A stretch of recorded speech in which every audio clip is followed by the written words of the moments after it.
Ellie Wilson, a 68-year-old widow, faces a heart-wrenching realization when her daughter, Vanessa, dismisses her $220 heart medication as too expensive while Ellie secretly funds her grandchildren's $4,800 tuition. Decades of sacrifice, paying off her late husband's debts, working tirelessly to secure Vanessa's future, have left Ellie depleted. A heart condition, echoing her husband's fatal illness, forces her to confront her daughter's entitlement and her son-in-law's financial deceit. As Ellie stands up for herself, a shocking revelation about the tuition payments unravels family secrets. Will Ellie reclaim her life?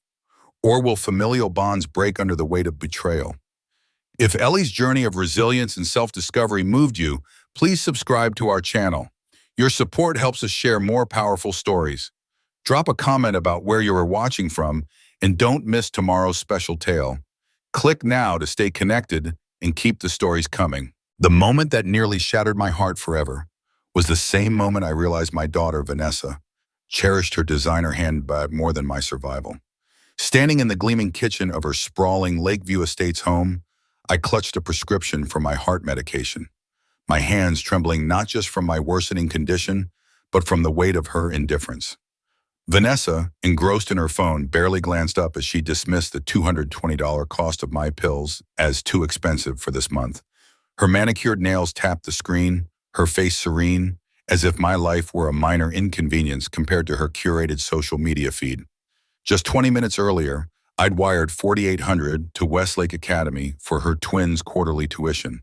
Money she didn't know I had, money I'd hidden to protect her from the truth of my dwindling savings.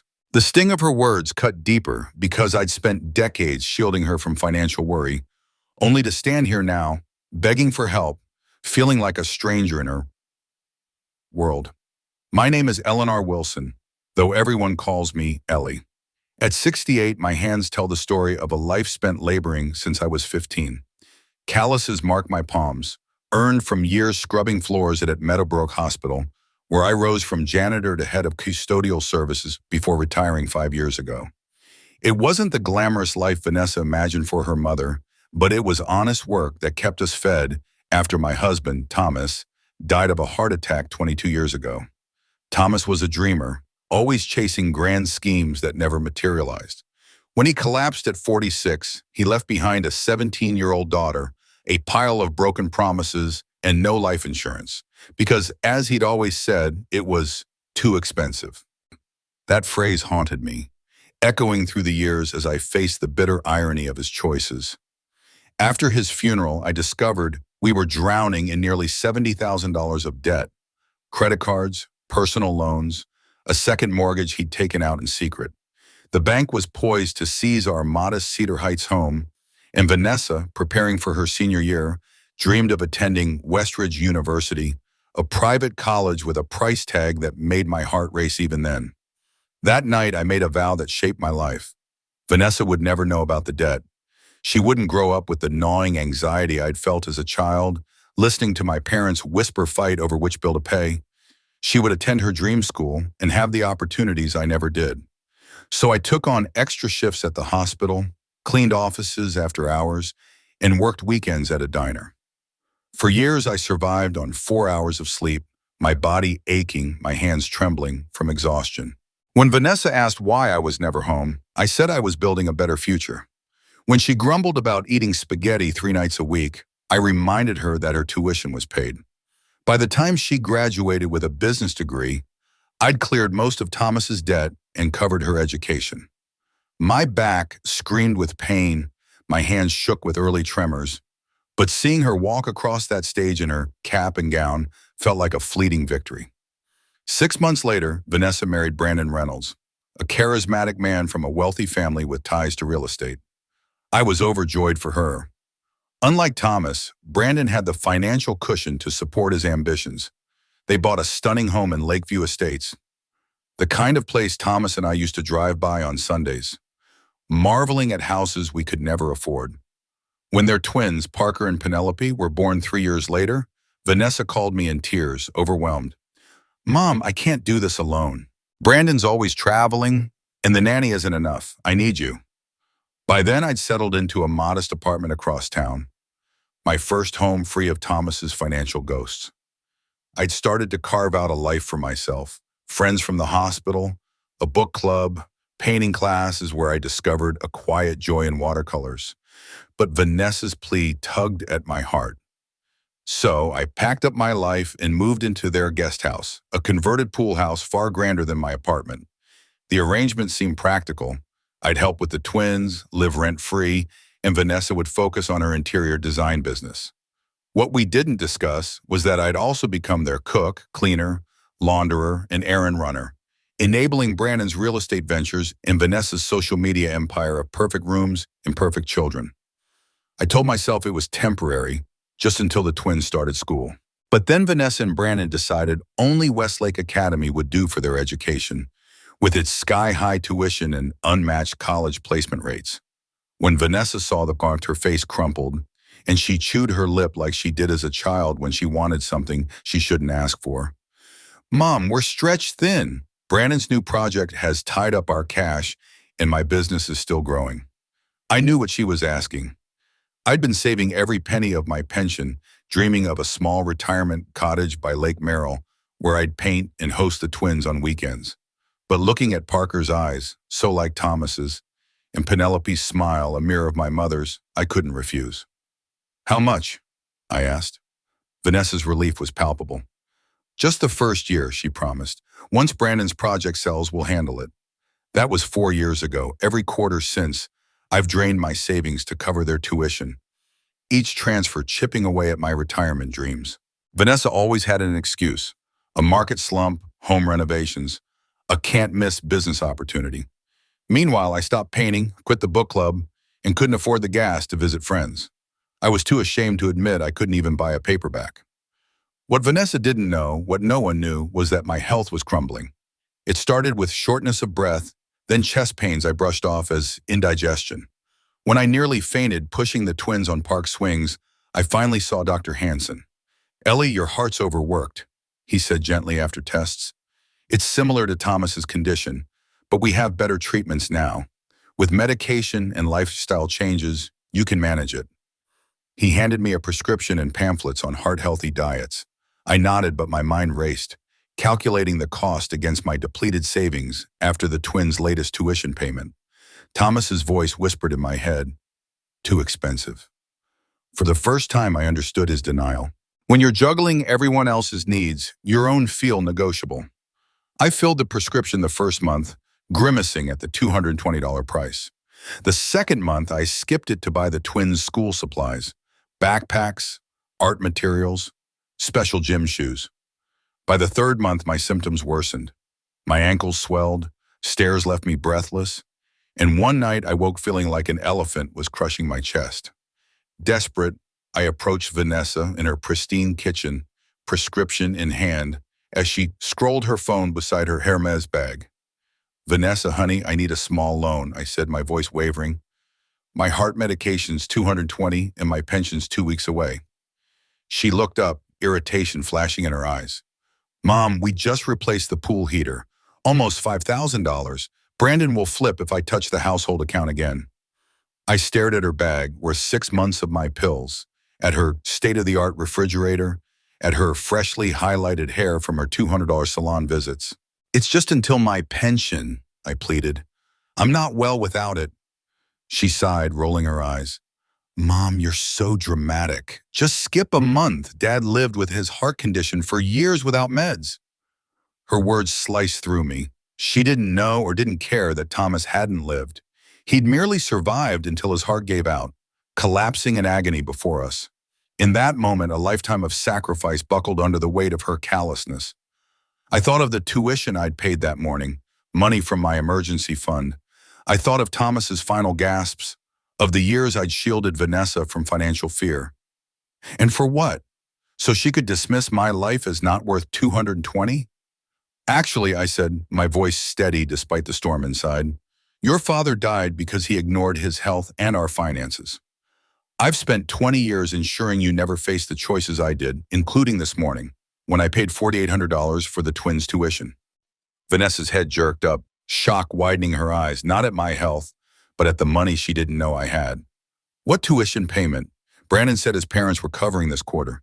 The air shifted, a crack forming in the facade of their perfect life. Either Brandon was lying to her, or they were both deceiving me, letting me drain my savings while claiming someone else paid. Vanessa's expression morphed from surprise to calculation in a heartbeat. Then she smiled, that teenage charm she'd used to dodge trouble. "Mom, there's some mix-up. I'll talk to Brandon tonight." She reached into her purse, pulling out 3 crisp $100 bills. "This should cover your meds with some leftover. We can't have you unwell, especially with Parker's soccer tournament this weekend. He loves you cheering him on." I took the money, muttering a thanks, but something had broken inside me. For the first time, I saw Vanessa not as the child I'd sacrificed for, but as the adult she'd become, shaped by my endless giving. As I walked to the guest house, my chest tight but my steps lighter, I felt a shift. I filled my prescription that afternoon, swallowing a pill before leaving the pharmacy. Then impulsively, I called my old friend Margaret, whom I'd lost touch with after moving here. "Ellie Wilson, is that you?" she answered, her voice warm. "I thought you'd vanished." "Almost," I said, my throat thick with emotion. "But I'm finding my way back. Coffee tomorrow?" As I waited for her reply, I stood at a crossroads. One path led back to decades of sacrifice, silencing my needs until I had nothing left. The other, uncharted, promised something new. Margaret's laugh warmed me through the phone. "Honey, I've saved you a seat at Rosie's Diner every Sunday for years. Tomorrow's perfect." That night, sleep eluded me. I replayed Brandon's lie about the tuition, Vanessa's dismissal of my health, Thomas's death from denial. Mostly I thought of my emergency fund, meant for that Lake Merrill cottage where I'd paint and host the twins. That dream had faded so slowly I'd barely noticed. By morning, resolve stirred within me. Swallowing my heart medication with coffee, pills that might have saved Thomas, I felt a quiet strength. I was still Ellie Wilson, survivor of poverty, widowhood, and relentless labor. I'd raised a daughter, helped raise her children, stretched pennies into miracles. Now it was time to use those skills for myself before my heart gave out. Walking to the main house, I rehearsed my words, ready to speak my truth after decades of silence. The kitchen buzzed with chaos. Penelope rejecting her organic oatmeal, Parker hunting for a permission slip, Vanessa juggling mascara and texts. "Grandma," Penelope rushed to hug me. "Can you make cinnamon toast? Mommy's oatmeal's gross." Normally I'd leap in, making toast, finding forms, smoothing the morning's edges.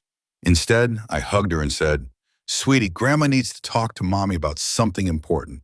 Try some honey on that oatmeal." Vanessa's eyes flicked up, sensing the shift. "Mom, you okay? You look pale."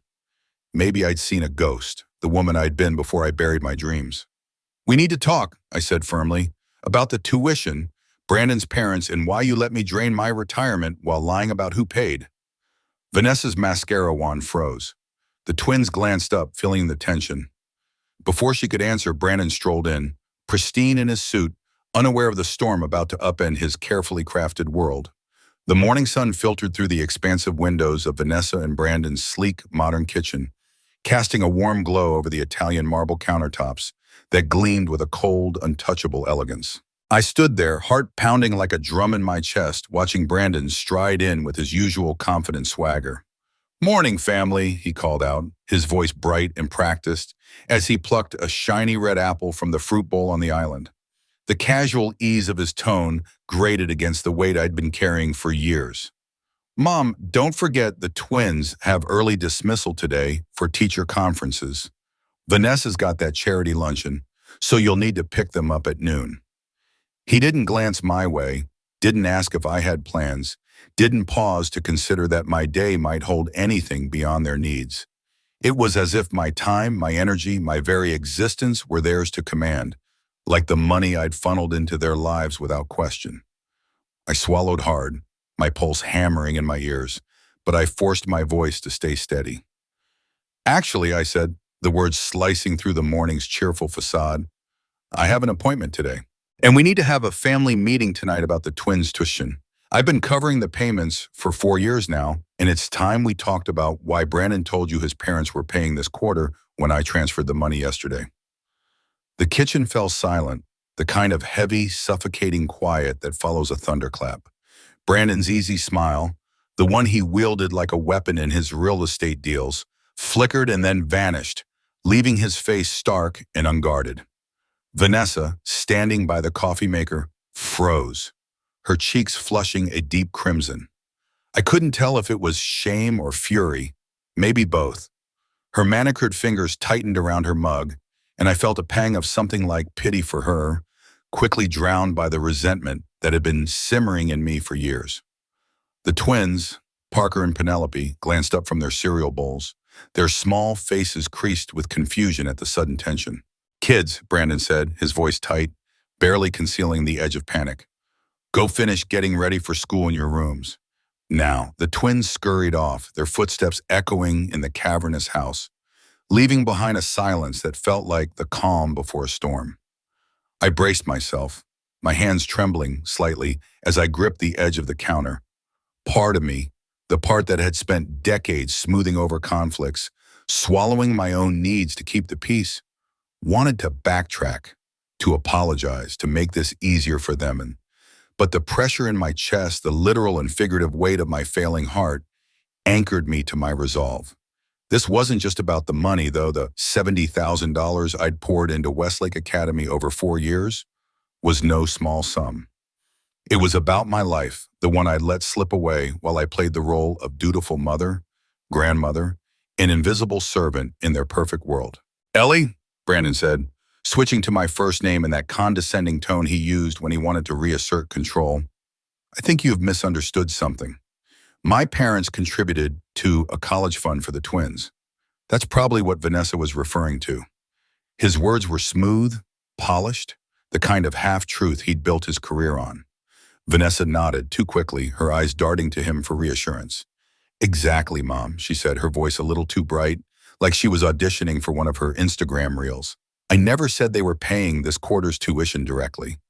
The ease with which they lied, the way they closed ranks against me, was like a slap across the face.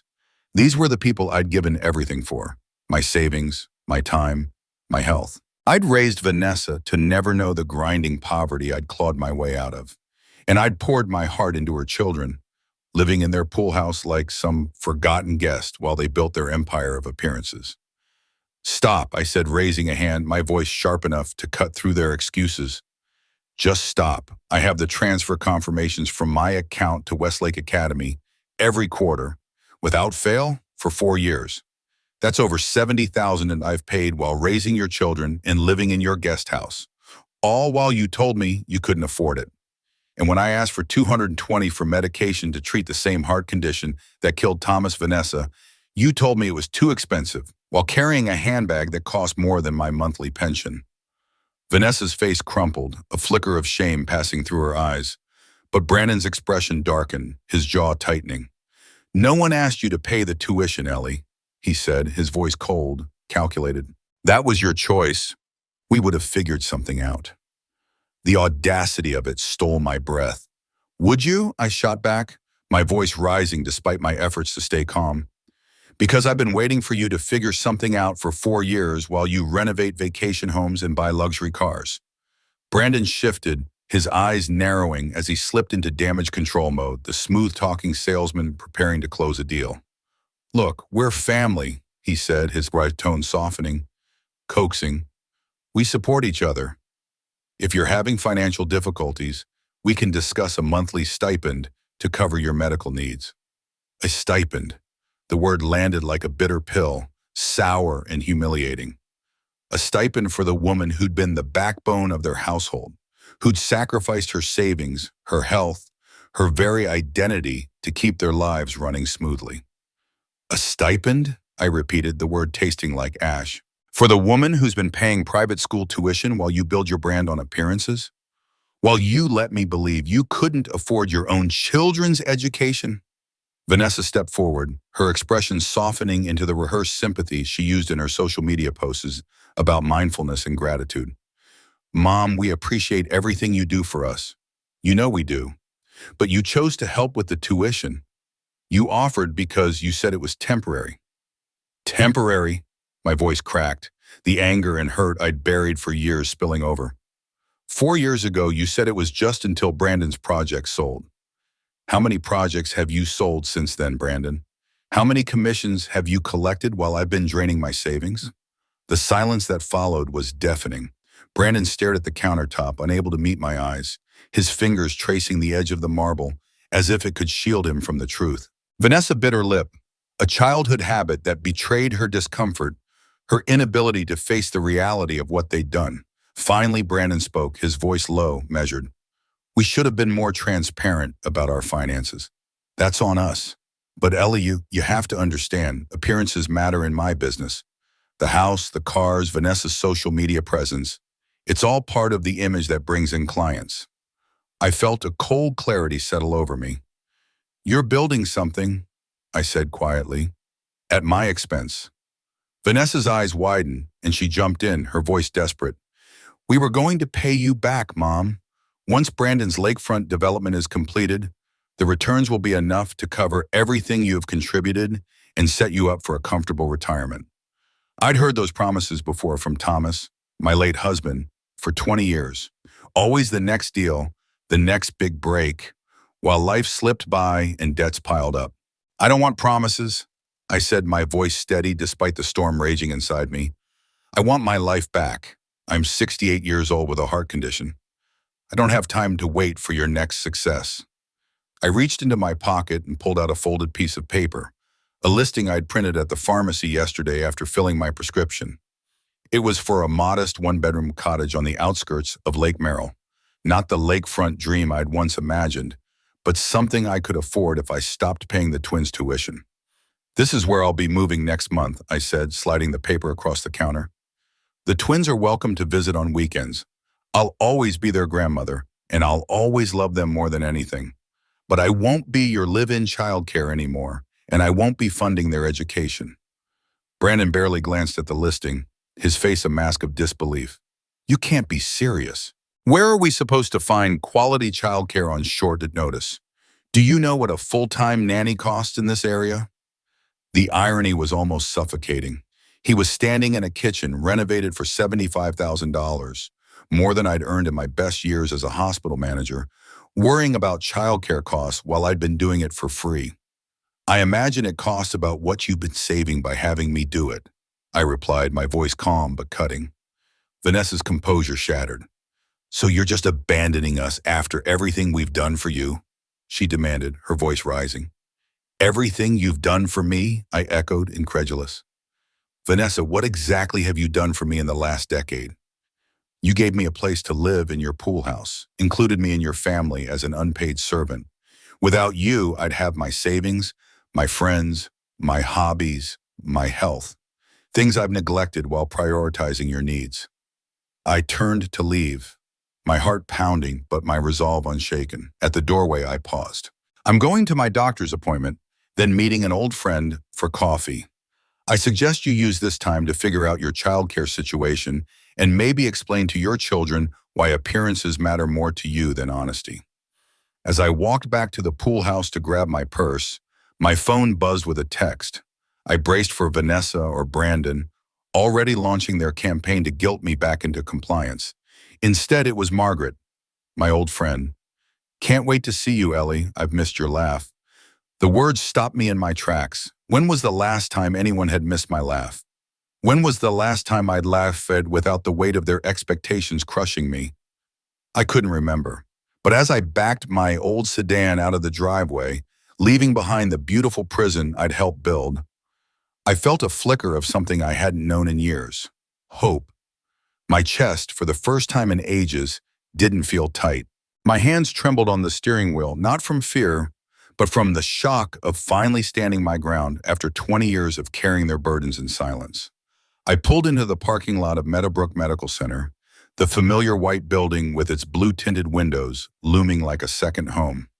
For decades, I'd scrubbed its floors, then worked my way up to management, finding purpose in the chaos of hospital life. Now it was where Dr. Hansen tracked the slow decline of my heart.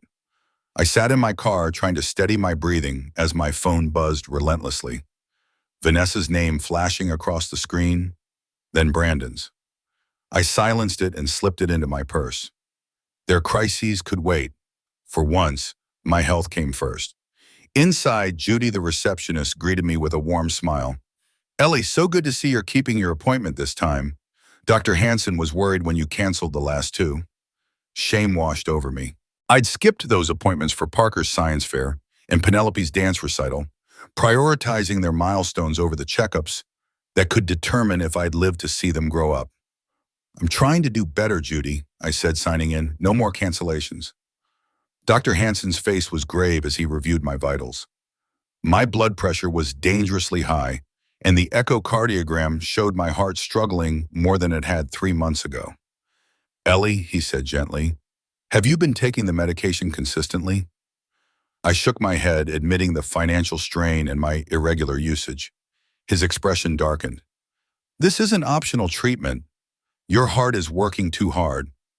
Without consistent medication and lifestyle changes, we're looking at a major cardiac event within months, not years. His words hit like a cold wave, sharpening my focus. I filled the prescription yesterday, I assured him, and I'm making changes to reduce my stress. He studied me, then mentioned my hospital long-term care insurance should cover more of the medication costs. Let me call Denise in billing, he said, stepping out. Alone, I stared at the anatomical heart model on his desk. So small, yet carrying so much weight. Just like me. I'd been the invisible engine keeping Vanessa's family running, never demanding attention until my own machinery began to fail.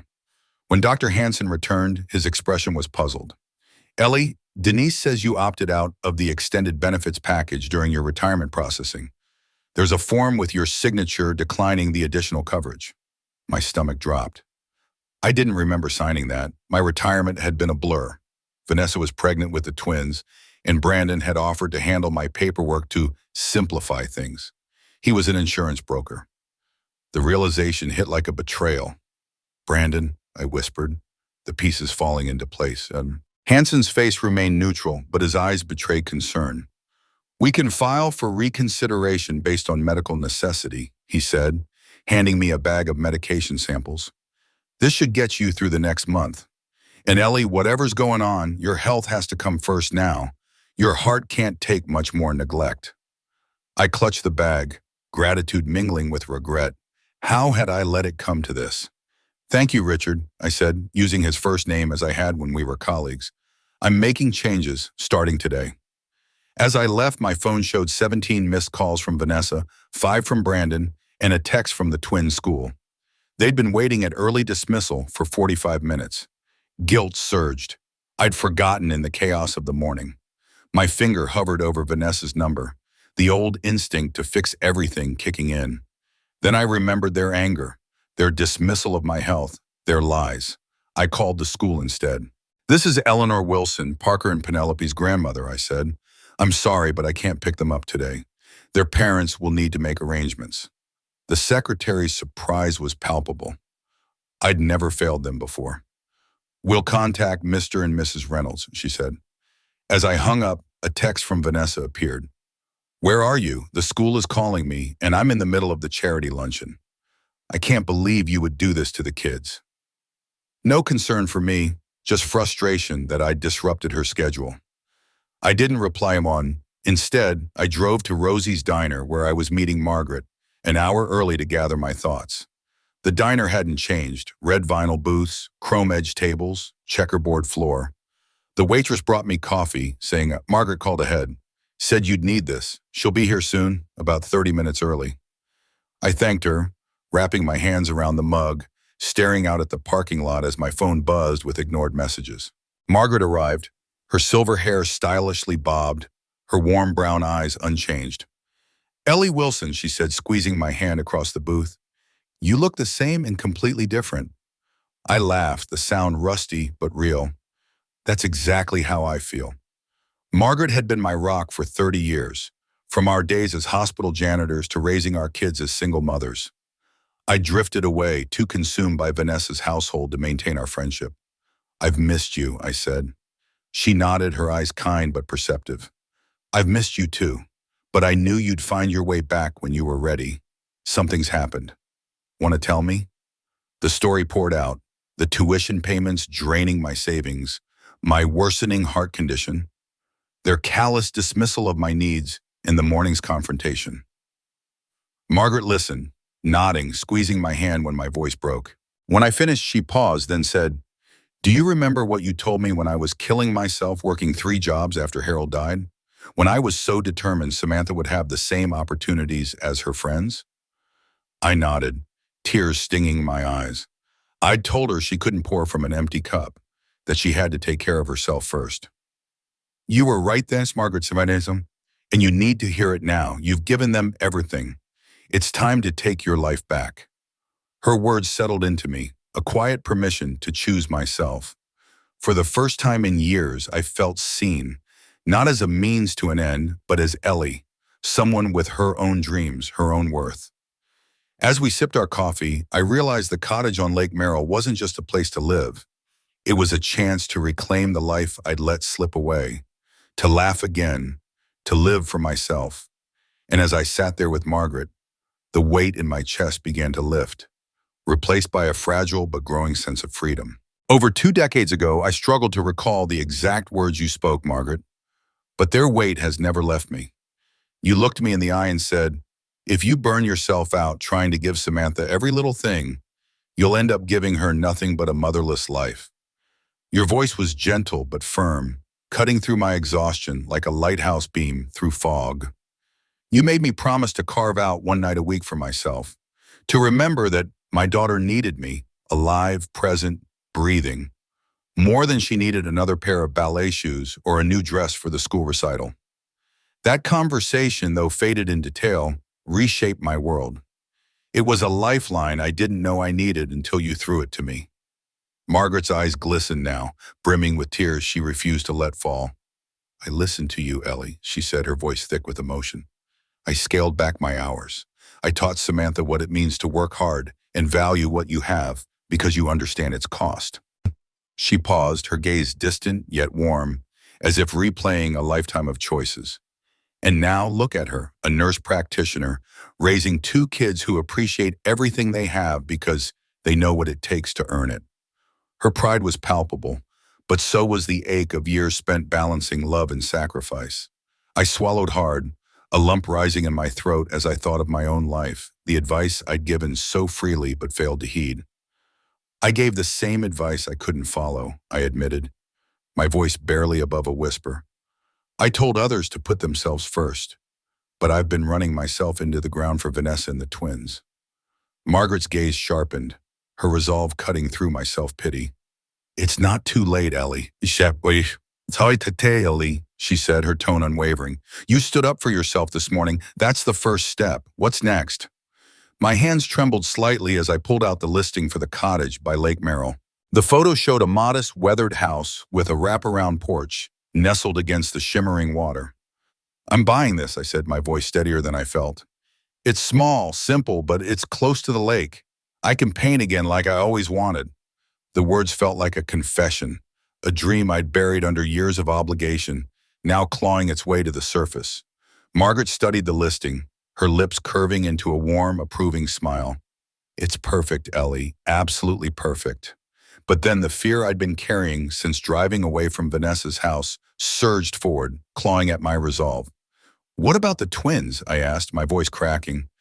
"I'm so angry with their parents, but Parker and Penelope, they're innocent in all this. They're used to seeing me every day. What if Vanessa and Brandon poison them against me out of spite?" The thought was a knife in my chest, twisting with every imagined scenario of the twins turning away from me, their bright faces clouded with resentment. Margaret tilted her head, her expression thoughtful but firm. "Kids see more than we think, Ellie. They know who loves them, who shows up for them with a full heart. Distance might change how you connect with them, but it doesn't have to end it."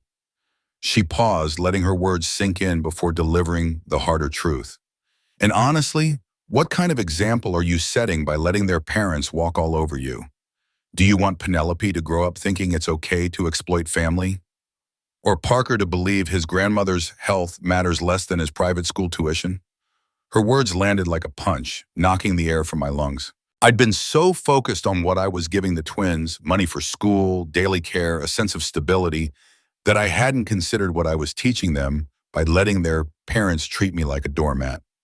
Every time I swallowed my exhaustion, every time I ignored my doctor's warnings to slow down, I was showing them that self-sacrifice was a virtue even when it meant self-destruction.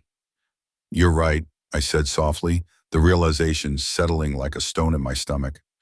"I need to show them what it means to value myself, not just what it looks like to give everything away."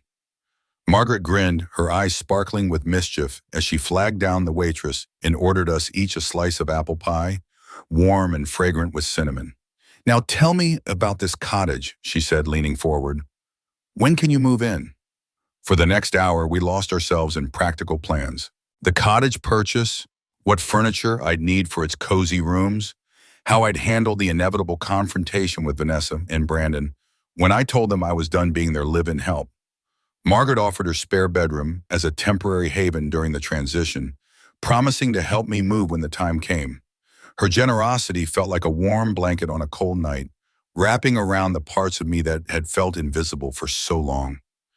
As we parted outside the diner, she pulled me into a tight hug. "I'm proud of you, Ellie," she whispered. "It takes guts to rewrite your story after all these years." I clung to her, my throat tight. "I'm terrified," I admitted. "But I'm more afraid of what happens if I don't do this."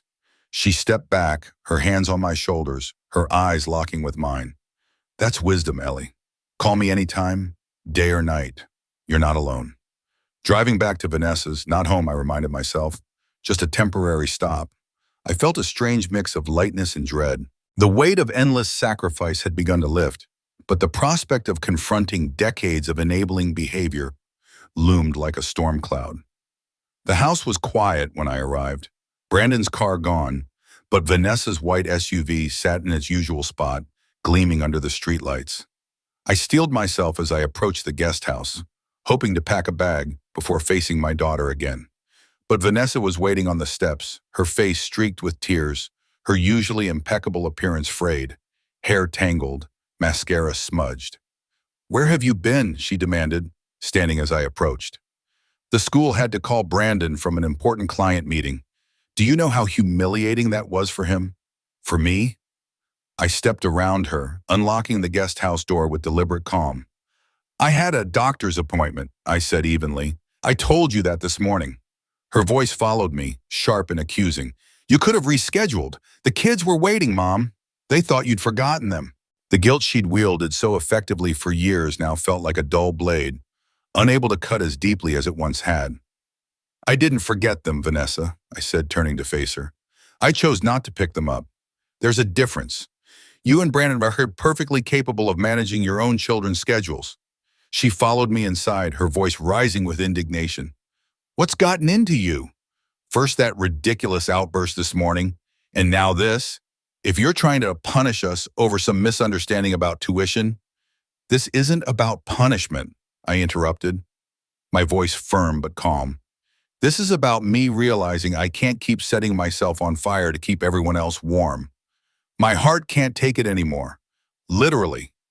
For the first time that day, Vanessa seemed to see me, really see me.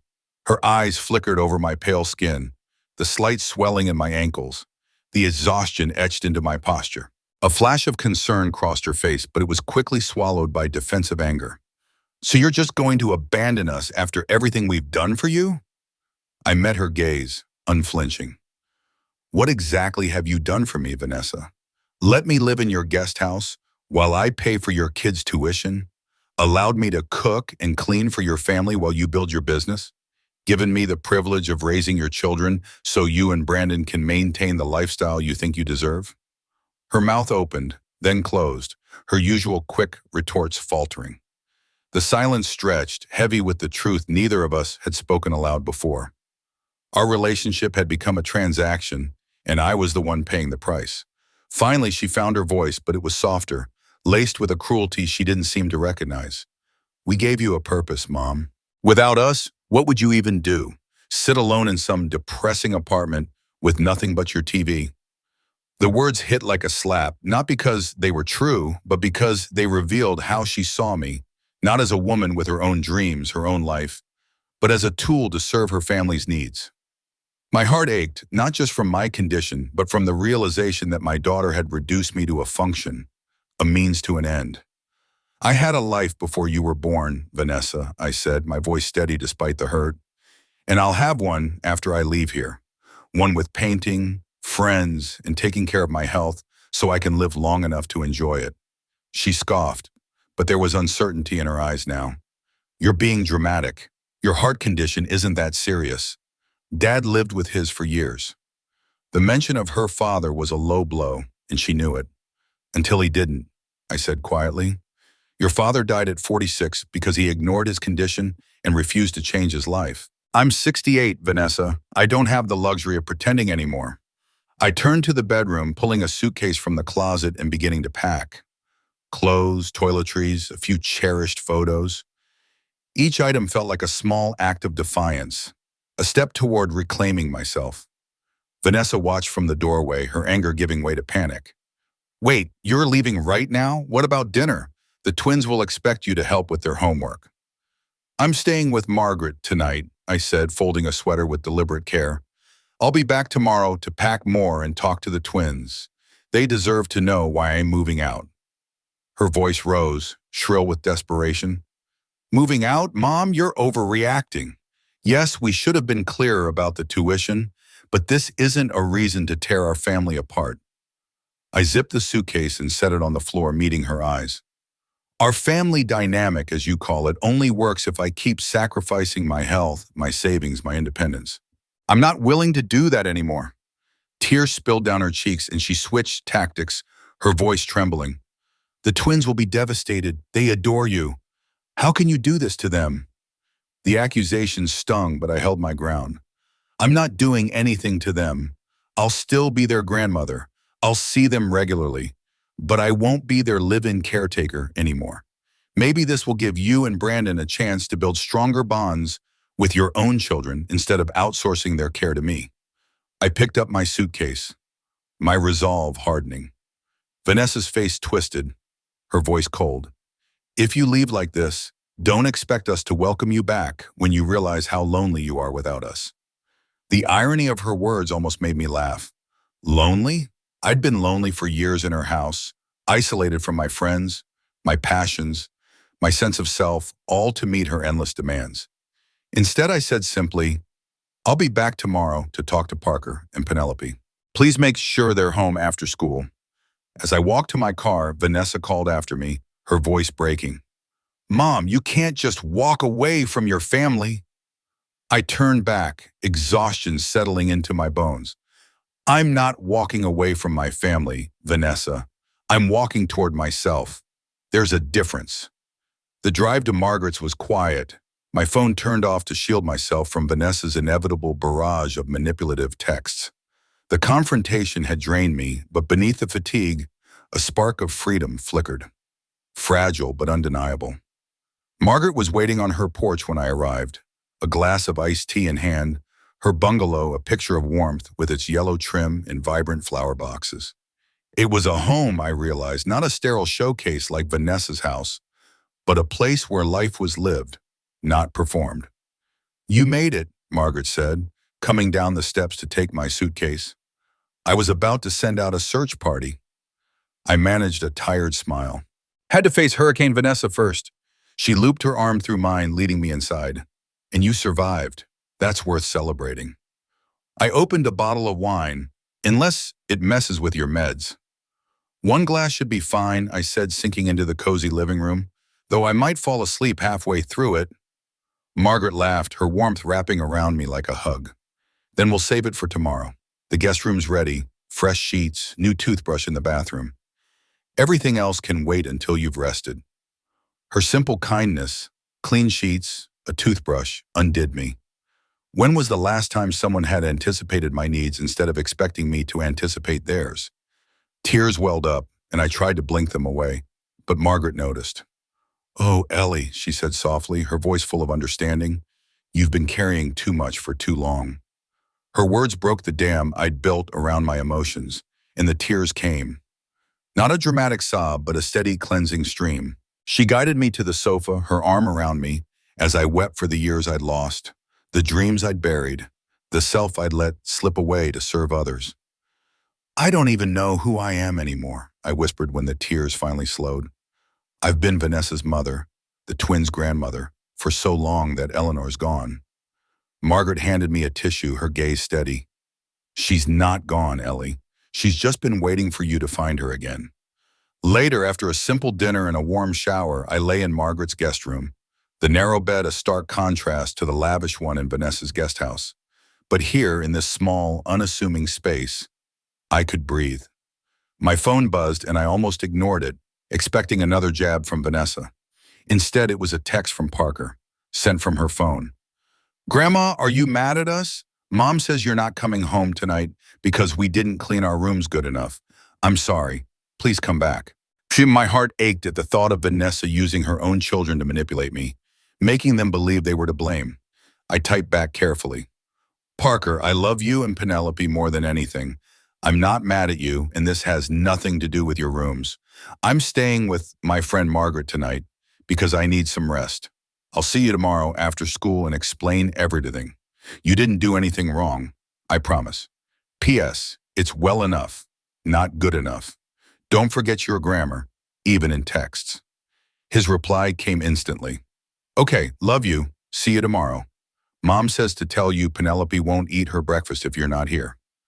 I didn't respond to Vanessa's obvious ploy, simply turning off my phone and setting it aside. Tomorrow would be hard, explaining my decision to the twins, standing firm against Vanessa and Brandon's tactics, taking the next steps toward my new life. But for now, in this quiet room with no one's needs but my own, I let myself rest. As sleep crept in, I pictured the cottage by Lake Merrill, its windows open to the breeze, my sketch pad filled with watercolors of the lake's shifting hues. I imagined the twins visiting, their laughter filling the air as I taught them to paint, not as their caretaker, but as their grandmother, our bond built on love, not duty. For the first time in years, I fell asleep with hope, my heart beating a little steadier, as if it, too, knew healing had begun. Morning light filtered through the guest room curtains, waking me gently. For a moment, I was disoriented. No twins chatter, no breakfast to prepare, no rush to meet someone else's schedule. Then it hit me. I'd taken the first step toward freedom. Today I'd take another. I reached for my heart medication, swallowing it with the water Margaret had left on the nightstand. The act felt like a vow. My health mattered. I mattered. In the kitchen, the smell of coffee mingled with the sizzle of pancakes on the griddle. Margaret turned with a smile. Look who's up. It's nearly 8. I thought you'd sleep through the end of the world. I glanced at the clock, stunned. 8 at Vanessa's, my days started at 5:30 to pack lunches and iron uniforms. I can't remember the last time I slept so deeply, I admitted, taking the coffee she offered. That's what happens when you're not on high alert for everyone else's needs, she said, sliding a plate of pancakes across the counter. Eat, we've got a big day. We do? I asked, raising an eyebrow. Margaret sat beside me with her own plate. Oh, absolutely. First, we call the real estate agent about the cottage. Then we stop by the hospital to sort out your insurance with Denise in billing. After that, a quick trip to the bank to get your finances in order. And finally, a visit to the cottage so you can see it before you sign anything. I blinked at her meticulous plan. You've been busy. She smiled gently. One of us has to be practical. You're in the middle of an emotional storm breaking free from Vanessa's house. I'm just here to help you navigate. Her words, her presence, felt like an anchor, steadying me as I stepped into the unknown. As I sat across from Margaret at the breakfast table, her steady gaze anchored me amidst the storm of decisions swirling in my mind. Her methodical approach to my future, ensuring I had a stable foundation before leaping into the unknown, was a lifeline. Deep down, I yearned to dive headfirst into this new chapter, to shed the weight of my old life like a snake sloughs off its skin. But Margaret's wisdom, born of years navigating her own challenges, reminded me that haste could land me in a different kind of trap. Her plan wasn't just practical. It was a shield against the chaos I'd been too trusting to see coming. We shared a quiet moment, the clink of forks against plates, the only sound, a comfortable silence that spoke of our unspoken bond. Then Margaret broke it, her voice gentle but purposeful. "What time are you planning to talk to the twins today?"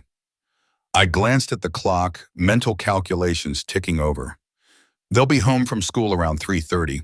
I'd like to speak with them alone if I can, without Vanessa or Brandon looming over us. The thought of facing my daughter and son-in-law made my stomach twist. But the twins, Parker and Penelope, deserve my honesty, unfiltered by their parents' agendas. Margaret nodded, her eyes warm with understanding.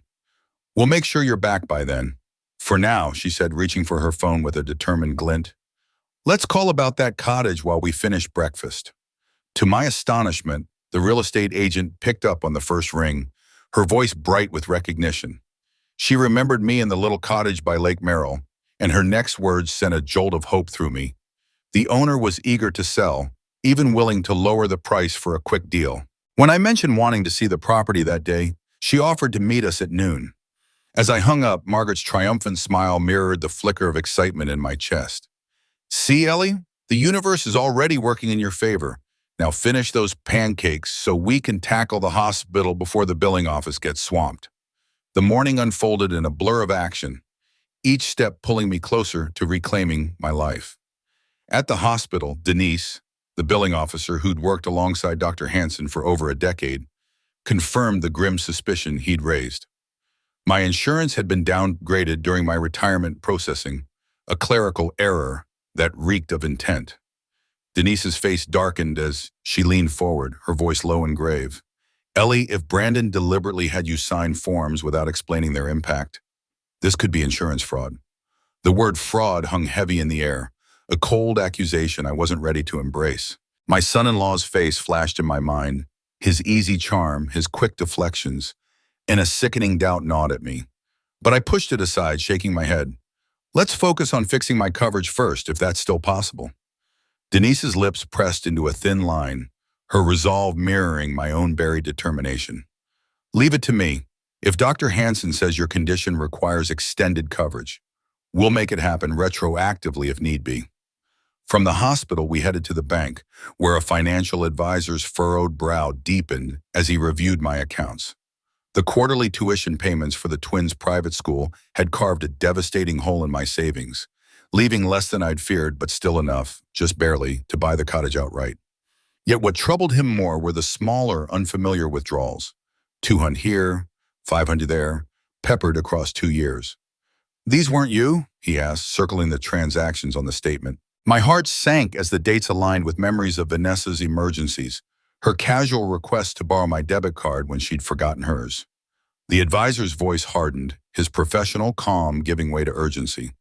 "Miss Wilson, I strongly recommend closing this account immediately and transferring what's left to a new one with tighter security. It looks like someone's been exploiting your trust systematically." As we finalized the new account and debit card, a bitter realization settled over me. The family I'd poured my life into had been siphoning it away piece by piece. Margaret, sensing the weight of my thoughts, suggested lunch before our meeting with the real estate agent. Over sandwiches at a cozy cafe overlooking Lake Merrill's shimmering waters, I finally gave voice to the question that had been clawing at me all morning. How did I let this happen, Margaret? I'm not naive or frail. How did I become so blind to their manipulation? My voice trembled, not with weakness, but with the raw fury of betrayal. Margaret's eyes softened, but her words carried the weight of hard-earned truth. It wasn't one moment, Ellie. It was 1,000 small surrenders, each one dressed up as love or duty. You gave and gave until giving became who you were, and they twisted your greatest gift, your boundless love, into a tool to control you. Her hand reached across the table, squeezing mine, grounding me in her certainty. They preyed on your strength, not your weakness. Her words cut deep, illuminating the slow erosion of my autonomy. Each sacrifice had felt right, even noble. Helping with the twins as newborns? Of course. Covering their tuition when Vanessa and Brandon claimed to struggle? Naturally. Putting my own needs last? That's what mothers did, or so I'd believed. But Thomas, my late husband, had never borne that burden. Brandon certainly hadn't. The expectation to erase myself had fallen solely on me, and I'd accepted it without a whisper of protest. I don't want to be angry forever, I admitted, my voice barely above a whisper. But right now, I'm so furious I can hardly breathe. Margaret's response was fierce, almost exultant. Good, you should be angry. That fire in your chest, it's telling you a line's been crossed. Listen to it, Ellie. Let it guide you. We finished lunch and drove to the cottage, arriving just as the real estate agent pulled up. Tucked down a quiet lane half hidden by ancient oaks, the property was smaller than the listing had suggested. A modest one-bedroom with a covered porch and a neglected garden shed. The pale blue paint flaked in places, and the yard was a tangle of weeds, yet it stirred something in me. Perhaps it was the way the sunlight danced through the trees, casting golden patterns on the weathered porch, or the quiet promise of a space that asked nothing of me. Inside, the cottage revealed its soul. The previous owner, an artist like me, had turned the main room into a studio, its north-facing windows bathing the space in soft, perfect light. The kitchen, though tiny, held vintage cabinets that begged for a fresh coat of paint. The bedroom overlooked a wildflower-strewn backyard, chaotic but alive. It needs work, the agent said, mistaking my silence for hesitation. The owner's in assisted living now, and her family's eager to settle the estate. I turned to her, my voice steady with a certainty I hadn't felt in years. It's perfect. Absolutely perfect. Margaret, who'd been inspecting the water heater with a skeptic's eye, looked up in surprise. Are you sure, Ellie? The plumbing's outdated, and that roof's on its last legs. I nodded, unwavering. I'm sure. This is where I'm meant to be. As we sat at the kitchen table, signing the offer with a substantial deposit from my new account, a surreal lightness washed over me. For the first time, I, Ellie Wilson, was choosing my own path, not bending to the needs of others. This cottage would be my haven, a place to heal, to paint, to forge new bonds with my grandchildren, free from manipulation. The agent promised a response by tomorrow, and as we left, Margaret's quiet approval buoyed me. You're doing the right thing, she said as we drove back to Cedar Heights. I haven't seen you this alive since before Thomas passed. The weight of the coming confrontation with Vanessa and Brandon loomed, but I clung to the hope that the twins would understand. I just pray Parker and Penelope don't think I'm abandoning them, I murmured, watching the landscape shift from the lake's wild beauty to the polished lawns of Vanessa's neighborhood. Margaret pulled into her driveway so I could grab my overnight bag. Kids are tougher than you think, Ellie, and they're old enough to grasp more than Vanessa admits. Just be honest. Tell them you love them, why you're moving, and what kind of future you want with them. Bolstered by Margaret's words and the tangible steps I'd taken, I drove to Vanessa's house, arriving just after 3 o'clock. To my surprise, Brandon's car sat in the driveway beside Vanessa's SUV, an unusual sight for a weekday afternoon. I parked, my pulse quickening as I braced for whatever awaited. Grabbing my bag, I walked to the front door, turning my key with the quiet realization that this might be the last time I used it. Inside, the scene stopped me cold. Vanessa and Brandon sat at the dining table with Brandon's parents, Robert and Carol Reynolds, their conversation halting as I entered. The air crackled with tension as if I'd walked into the aftermath of a heated argument. Mom, Vanessa said, her voice overly bright, you're back early. We thought you'd be here when the twins got home. That was the plan, I replied, setting my bag down and scanning their faces. I didn't expect a family meeting. Robert stood, offering his hand with a polished smile that didn't reach his eyes. Eleanor, good to see you. We were just discussing the twins' education. Please join us. His charm, so like Brandon's, felt hollow, and a flicker of unease crossed his face. Something was wrong. Before I could respond, Brandon cut in, his tone smooth but dismissive. Actually, we've just about wrapped up. Dad, Mom, I'll walk you out. As he ushered his parents toward the door, Carol's parting words lingered oddly. Eleanor, we've always appreciated everything you do for Parker and Penelope. They're lucky to have you. The past tense and her guilty glance set my nerves on edge. Alone with Vanessa, I pressed her. What's going on? What were you really talking about with Robert and Carol? She fussed with papers on the table, avoiding my gaze. Nothing, just a visit. They drop by when they're in town. Her deflection was flimsy, and my patience snapped. Vanessa, don't lie to me. What were you discussing? She sighed, finally meeting my eyes with a mix of defiance and guilt. Fine, we were talking about the twins' tuition. Since you've decided to back out of helping with their education, we had to explore other options. Her accusations stung, but I held my ground. I didn't back out. I said I can't keep prioritizing their school fees over my health and security. That's a boundary, not abandonment. Vanessa muttered something about semantics, shoving the papers into a drawer. The point is, you've left us in a bind. The spring semester's due next month and we don't have $4,800 lying around. Her entitlement baffled me, as if their financial woes were my burden to bear. Your in-laws seem well off, I observed coolly. Have they been helping with tuition all along? A flash of guilt crossed her face before she masked it.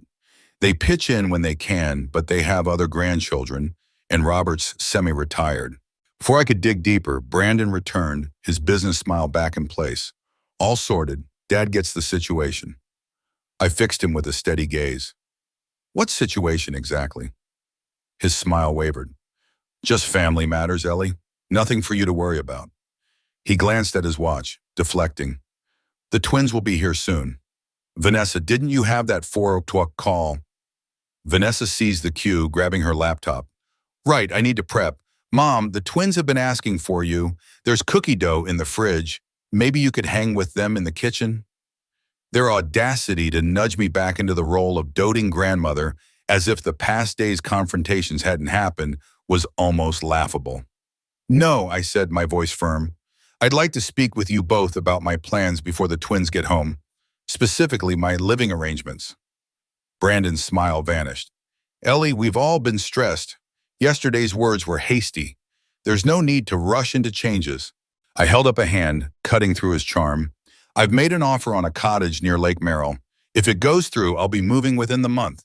Vanessa's head snapped up, shock flashing across her face. You what? Talking to us. Her outrage was rich, but I stayed calm. I don't need your permission to buy my own home, Vanessa. I'm 68, not a child. Brandon stepped closer, his voice low and patronizing. Ellie, be reasonable. You don't afford a property and still have retirement savings. His condescension, after what I'd uncovered at the bank, sparked fury. Funny you're worried about my finances now, Brandon, considering you're the one who downgraded my insurance during my retirement. His face froze, then shifted to wounded innocence. I have no idea what you're talking about. I helped with your paperwork as a favor. I cut him off, my voice steel. Save it. The hospital's investigating. If they find proof you misrepresented my choices, they'll act. Brandon's eyes darkened. Are you threatening me? I'm stating facts, I replied evenly. Just like it's a fact I'm moving out and won't be paying tuition anymore. And one more thing, have your parents been covering part of the twins' fees while you let me believe it all fell to me? Vanessa stepped in, her voice shrill. Mom, stop. You're paranoid. No one's taken advantage of you. We're family. The word twisted like a blade, but before I could respond, the school bus rumbled outside. Vanessa's eyes darted to the window, pleading. The twins are here. Please don't upset them. They've been worried since you didn't come home last night. My anger softened at the thought of Parker and Penelope. I won't hurt them, but I'll tell them the truth, in a way they can handle, about my move. Brandon started to object, but the sound of small feet thundering up the walkway silenced him. Him cut in, but he cut in. The front door flew open, and Penelope spotted me first, her face lighting up as she launched into my arms. Grandma, you're back. Mom said you were sick and stayed with your friend. Her warmth melted some of the ice in my heart, but Parker's cautious approach held me steady. At 9, he was growing more perceptive, his eyes searching mine. Are you feeling better now? I hugged them both tightly, breathing in their familiar scent, a reminder of a love pure and untainted by deceit. I'm feeling much better, thank you. Whatever lay ahead with Vanessa and Brandon, these children were my heart, and they deserved my truth. I smoothed Parker's hair gently, my fingers brushing against his soft forehead as I looked into his wide, curious eyes. Let's head to the living room, okay? I said, my voice warm but steady, guiding the twins away from the kitchen where their parents lingered. My heart felt heavy, not from doubt, but from the weight of what I was about to share. Vanessa made a small, almost involuntary sound of protest behind me, a sharp reminder of the tension that had been simmering between us. I ignored it, focusing instead on Parker and Penelope, their small hands tucked into mine as we walked. "I want to hear everything about school today," I said, forcing brightness into my tone. "And then I've got some exciting news to share with you both." As we settled onto the plush sofa, the cushions sinking slightly under our weight, I could feel Vanessa and Brandon hovering in the doorway. Their presence was like a shadow, watchful and heavy, monitoring every word I spoke. But I refused to let their scrutiny derail me. My focus was entirely on the twins, Parker with his serious gray eyes so much like his late grandfather's, and Penelope with her bright, expressive face, clutching a crumpled art project she'd brought home. I leaned in, asking about their day with genuine curiosity. Penelope's eyes lit up as she described her painting of a rainbow, her small fingers tracing the air as she recounted every color she'd chosen. Parker, meanwhile, couldn't stop talking about the science fair, his voice bubbling with excitement over a model rocket he was building. I listened intently, nodding, smiling, asking questions to draw out their joy. Their stories were a balm, a reminder of why I'd stayed so long in this house despite everything. Only when they'd exhausted their tales did I take a deep breath, steeling myself for the conversation I'd been rehearsing in my mind for weeks. "I have something important to tell you both," I began, my voice softening but deliberate. "You know how everyone needs a special place, somewhere that makes them feel safe and happy?" They nodded, their faces solemn, hanging on my words. "Well, I've found a place like that for myself. It's a little cottage near Lake Merrill, with a garden full of wildflowers and a room I can turn into an art studio. I'm going to be moving there soon." Penelope's brow furrowed, her small face scrunching in confusion.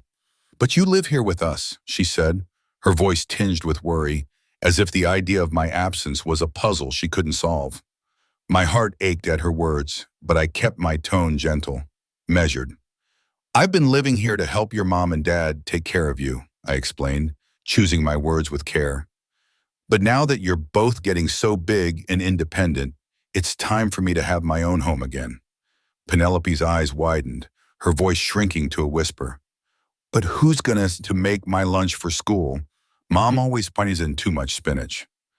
I couldn't help but smile, stroking her cheek with a tenderness that felt like a promise.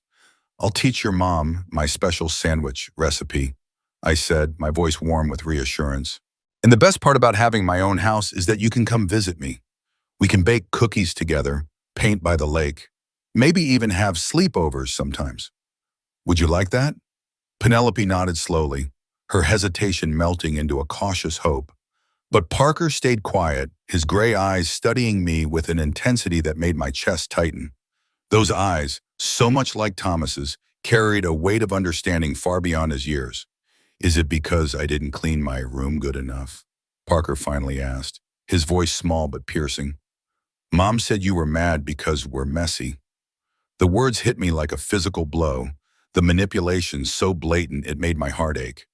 Vanessa's attempt to shift blame onto the children was a low I hadn't expected, even from her. I leaned forward, meeting his gaze with all the sincerity I could muster. "No, sweetheart," I said firmly, my voice trembling with the effort to keep it steady. "This has nothing to do with your room or anything you've done. This is about what I need at my age. Remember how we talked about listening to your body when it tells you something is wrong? Well, my heart's been telling me I need to slow down and take better care of myself." Parker's eyes widened in alarm, his small face paling. "Your heart is sick, like Grandpa's was?" The fear in his voice cut through me, and I cursed myself for not anticipating how my words might scare him. I hadn't meant to frighten them, but I wouldn't lie either. "I have a condition that needs medication and rest," I said gently, choosing honesty over comfort. "The good news is, unlike when your grandpa was sick, there are very good treatments available now. But part of getting better means I need a quieter life with less stress." "And we stress you out," Parker said, his voice heavy with a sadness that made my throat tighten. No, you don't stress me out at all," I rushed to reassure him, my hand finding his.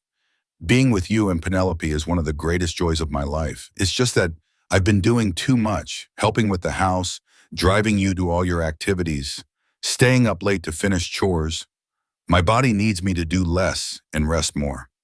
Penelope leaned against me, her small hand patting my arm with a tenderness that belied her 7 years. I don't want your heart to be sick, Grandma, she said softly. You should rest lots and lots. Her simple compassion was a stark contrast to the selfishness I'd felt from her parents. A reminder that despite the materialism and entitlement that permeated this household, these children still held on to their innate empathy. It gave me hope, a flicker of light in the darkness of my strained relationship with Vanessa. Thank you, sweetheart, I said, my voice thick with emotion. That means so much to me. I looked at both twins, ensuring I had their full attention. The most important thing for you to remember is that me moving to my own house doesn't change how much I love you. I'll always be your grandmother, no matter where I live. Will you still come to my soccer games? Parker asked, his voice tentative. Oh, and my dance recital? Penelope added, her eyes searching mine. As many as I can, I promised, my heart swelling with determination. And you can call me anytime you want to talk. Your parents can bring you to visit me, or I can come visit you. We'll still be in each other's lives, just in a different way. They seemed to accept this, though I could see the wheels turning in their minds, processing the change. Children are resilient, I reminded myself, and with love and support, they would adapt better than their parents ever would. Vanessa had slipped away from the doorway during our conversation, but Brandon lingered, his expression unreadable, a mask of calculated neutrality. When the twins scampered off to change out of their school uniforms, he approached me, his steps deliberate. That was nicely done, he said, his tone carefully measured. They seemed to be taking it well. I stood, unwilling to let him loom over me in this moment. Children are resilient when given honest explanations and emotional reassurance, I replied, my voice firm. Something to keep in mind when you're not relying on me to manage their feelings. His professional facade slipped for a moment, a flash of anger flickering in his eyes. You know, Ellie, for someone who claims to care about family, you're being remarkably selfish. Vanessa is devastated by all this. His words were a calculated jab, but I wasn't about to let him guilt me.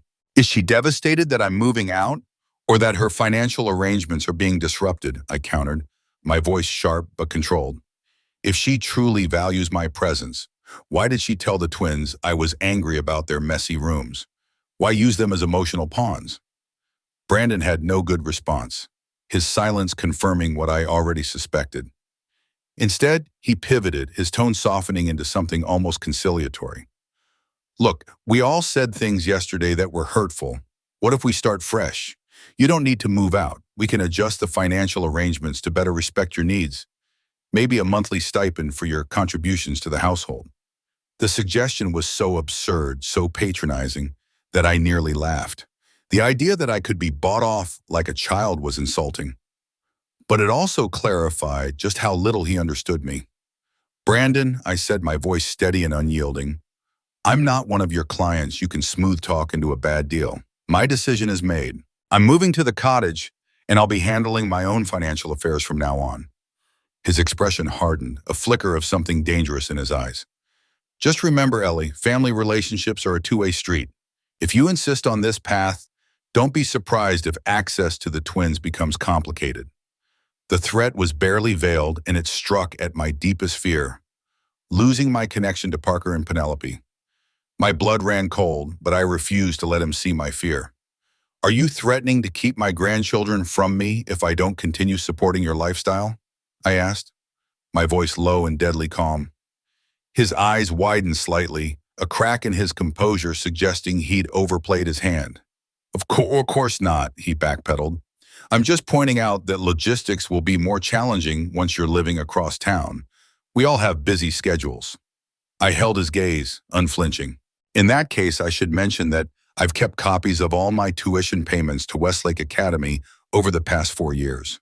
If there are ever any logistical challenges preventing me from seeing my grandchildren, I'd be happy to discuss those payments with the IRS, specifically whether they constituted taxable gifts to you and Vanessa, which I don't believe were ever declared. It was a gamble, a shot in the dark. I hadn't actually looked into the tax implications, but the way the color drained from Brandon's face told me I'd hit a nerve. There's no need for threats, he said stiffly, his voice tight. "We'd never keep the twins from you. You're their grandmother." I nodded, gathering my purse. "I'm glad we understand each other," I said, my tone final. "Now, if you'll excuse me, I promised Margaret I'd be back for dinner. Please tell the twins I'll call them tomorrow."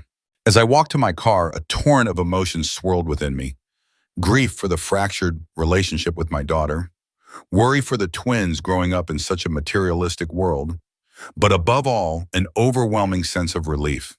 For the first time in years, I'd stood my ground, spoken my truth, and prioritized my own well-being without apology. The drive away from the house that had been my gilded cage for 7 years felt like shedding a heavy coat. In my chest, alongside the physical strain of my heart condition, I felt something new taking root, a fragile but persistent sense of self-respect, blooming in the promise of a life that was finally mine. The next 2 weeks were a blur of activity, each moment a step toward reclaiming my independence. My offer on the Lake Merrill cottage was accepted the day after I submitted it, and with Margaret's steady guidance, I navigated the accelerated closing process. The elderly owner's family was eager to settle her affairs, and my cash payment smoothed over the usual hurdles. Meanwhile, Denise from hospital billing worked miracles, retroactively reinstating my extended health benefits and securing reimbursement for medications I'd paid for out of pocket. For the first time in years, I felt the universe tilting in my favor, as if the world was finally acknowledging my right to exist for myself. But my relationship with Vanessa grew colder, her polite formality more painful than any argument. She ensured I spoke with the twins each evening, but her presence loomed in the background, monitoring every word. Brandon, after his failed attempt at intimidation, avoided me entirely, leaving for work before I arrived and returning after I'd left for Margaret's.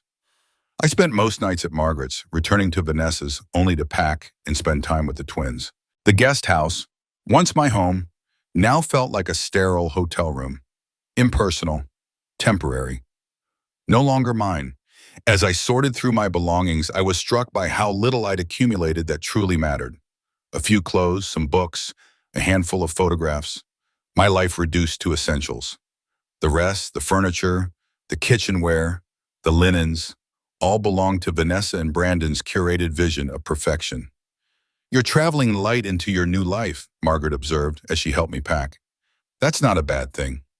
I held up a cashmere sweater Vanessa had gifted me 3 Christmases ago, a beautiful piece I'd worn only twice, always too busy with chores to risk ruining it. "Keep or donate?" I asked, already knowing the answer. Margaret raised an eyebrow. "Does it bring you joy or obligation?" "Obligation," I admitted, placing it in the donation pile. It was always more about Vanessa's idea of what I should wear than who I am. Item by item, we sifted through my possessions, each decision a small act of reclaiming my identity. No to the formal dresses for Brandon's business events. Yes to the worn sketchbooks filled with drawings from stolen moments. No to the expensive face creams Vanessa swore would erase my wrinkles. Yes to the comfortable walking shoes I'd never had time to break in. By the end of the week, my life fit into 6 cardboard boxes and 2 suitcases, a humbling collection for a woman of 68. Margaret, sensing my unease as we loaded her car, squeezed my shoulder. "It's not about the volume, Ellie. It's about what comes next. You're not defined by what you're leaving behind." I nodded, trying to embrace her words, but the sight of my life fitting into a sedan's trunk was a stark reminder of how much I'd given to others, with so little left to show for it. The cottage closing was scheduled for a Tuesday morning, less than 2 weeks after my first tour. Margaret drove me to the title company, where I signed a stack of documents and handed over a cashier's check that drained most of my savings. When the agent handed me the keys tied with a small blue ribbon, she smiled. "Congratulations, Miss Wilson. The cottage is officially yours."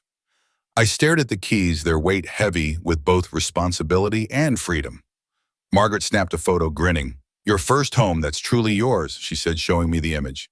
In it, I looked both terrified and exhilarated, standing on the edge of a new chapter. We drove to the cottage, where afternoon sunlight streamed through dusty windows.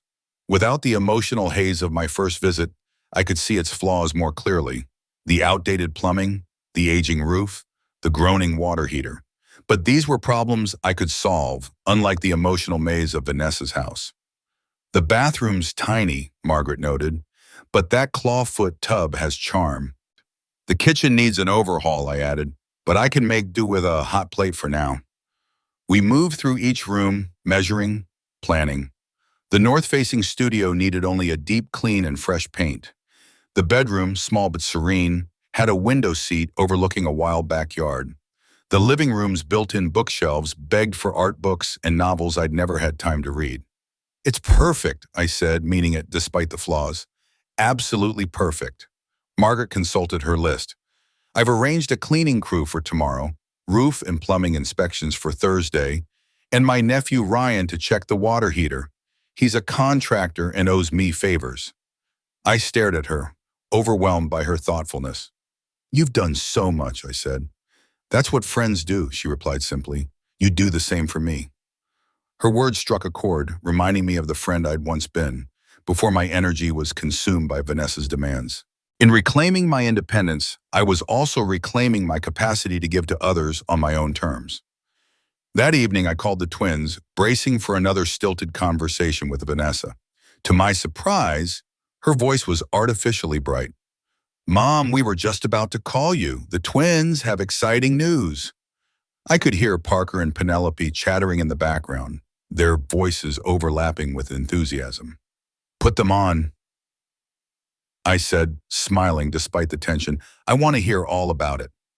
After a shuffle, Parker's voice came through, brimming with excitement. Grandma, guess what? Dad's parents are taking us to Disney World for spring break. We're going to stay in the castle and everything. My heart sank. Spring break was only 3 weeks away, the exact time I'd hoped to invite the twins to spend a weekend at the cottage, to help them see my new home as a place of love and adventure. But I pushed down my disappointment, focusing on their joy. That sounds amazing, I said, my voice warm despite the ache in my chest. Tell me everything you're excited about. As they chattered about rides and characters, I felt a bittersweet mix of emotions, gratitude for their happiness, sorrow for the distance growing between me and their parents, and a quiet resolve to keep them close, no matter the obstacles. The cottage, with its promise of peace, was my new beginning, but my love for Parker and Penelope would always be the anchor of my heart.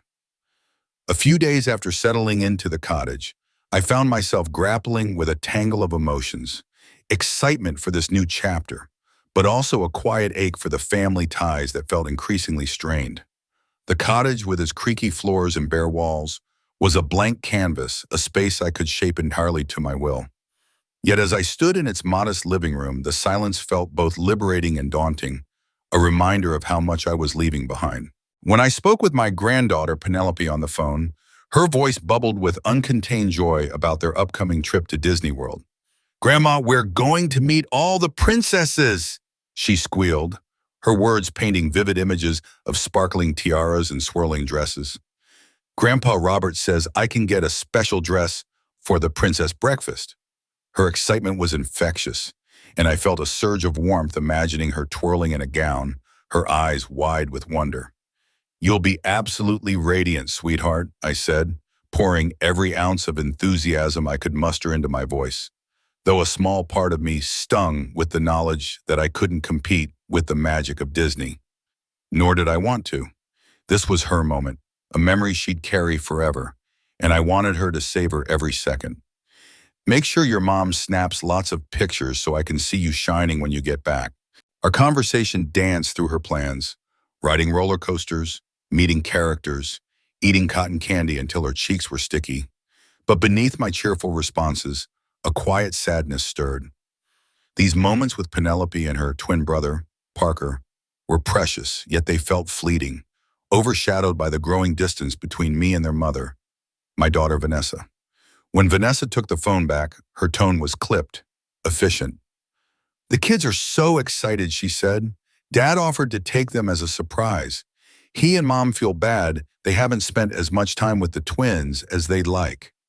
Her words carried a subtle edge, a reminder that her parents, Robert and Carol Reynolds, were stepping into the role I was stepping away from. It was a calculated move, one that made my heart ache, not just for the twins, but for the way our family dynamics had shifted into something transactional, a chess game where love and loyalty were pieces to be maneuvered. I swallowed the hurt, keeping my voice steady. That's so generous of them, I said, striving for neutrality. The twins will make memories they'll treasure forever. Vanessa's response was cool, almost detached. Yes, well, we all do what we can for family. The barb landed as intended, pricking at the guilt I'd carried for years as the ever-sacrificing grandmother. But this time, it didn't cut as deeply. I was beginning to untangle my sense of worth from the role I'd played for so long, and that newfound clarity softened the blow. Shifting the conversation, I ventured into safer territory. Speaking of family, I closed on the cottage today. I'll be moving in this weekend. I'd love for you and the twins to visit once I'm settled. There was a pause, heavy with unspoken tension. We'll have to check our schedule, Vanessa replied, her voice tight.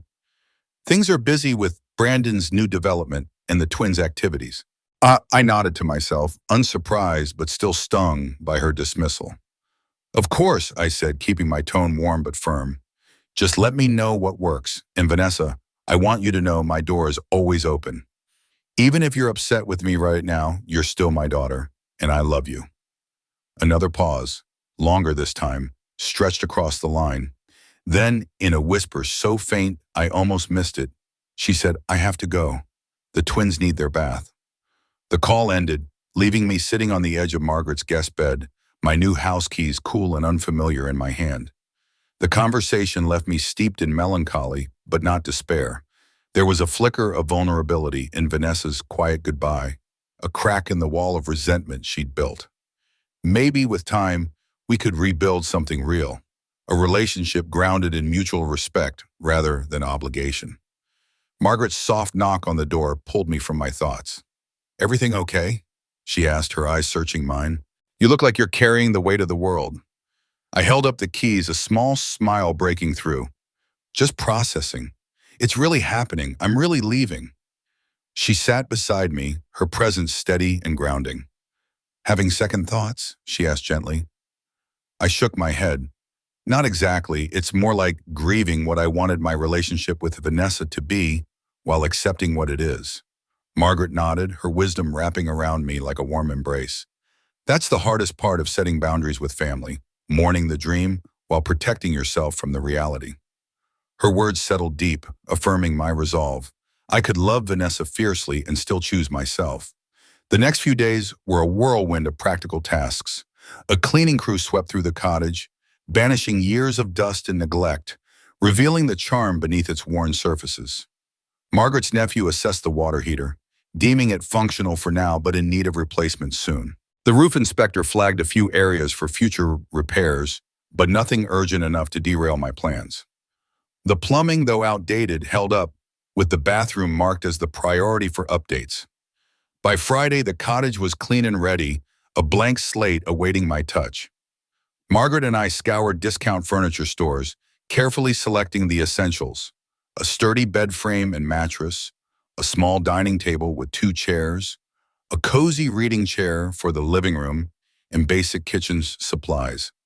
Each purchase felt like a small act of defiance, a declaration that this space was mine to shape. When the furniture arrived on Saturday morning, I felt a mix of anticipation and trepidation. By afternoon, my modest belongings had been unpacked from Margaret's garage and arranged in the cottage.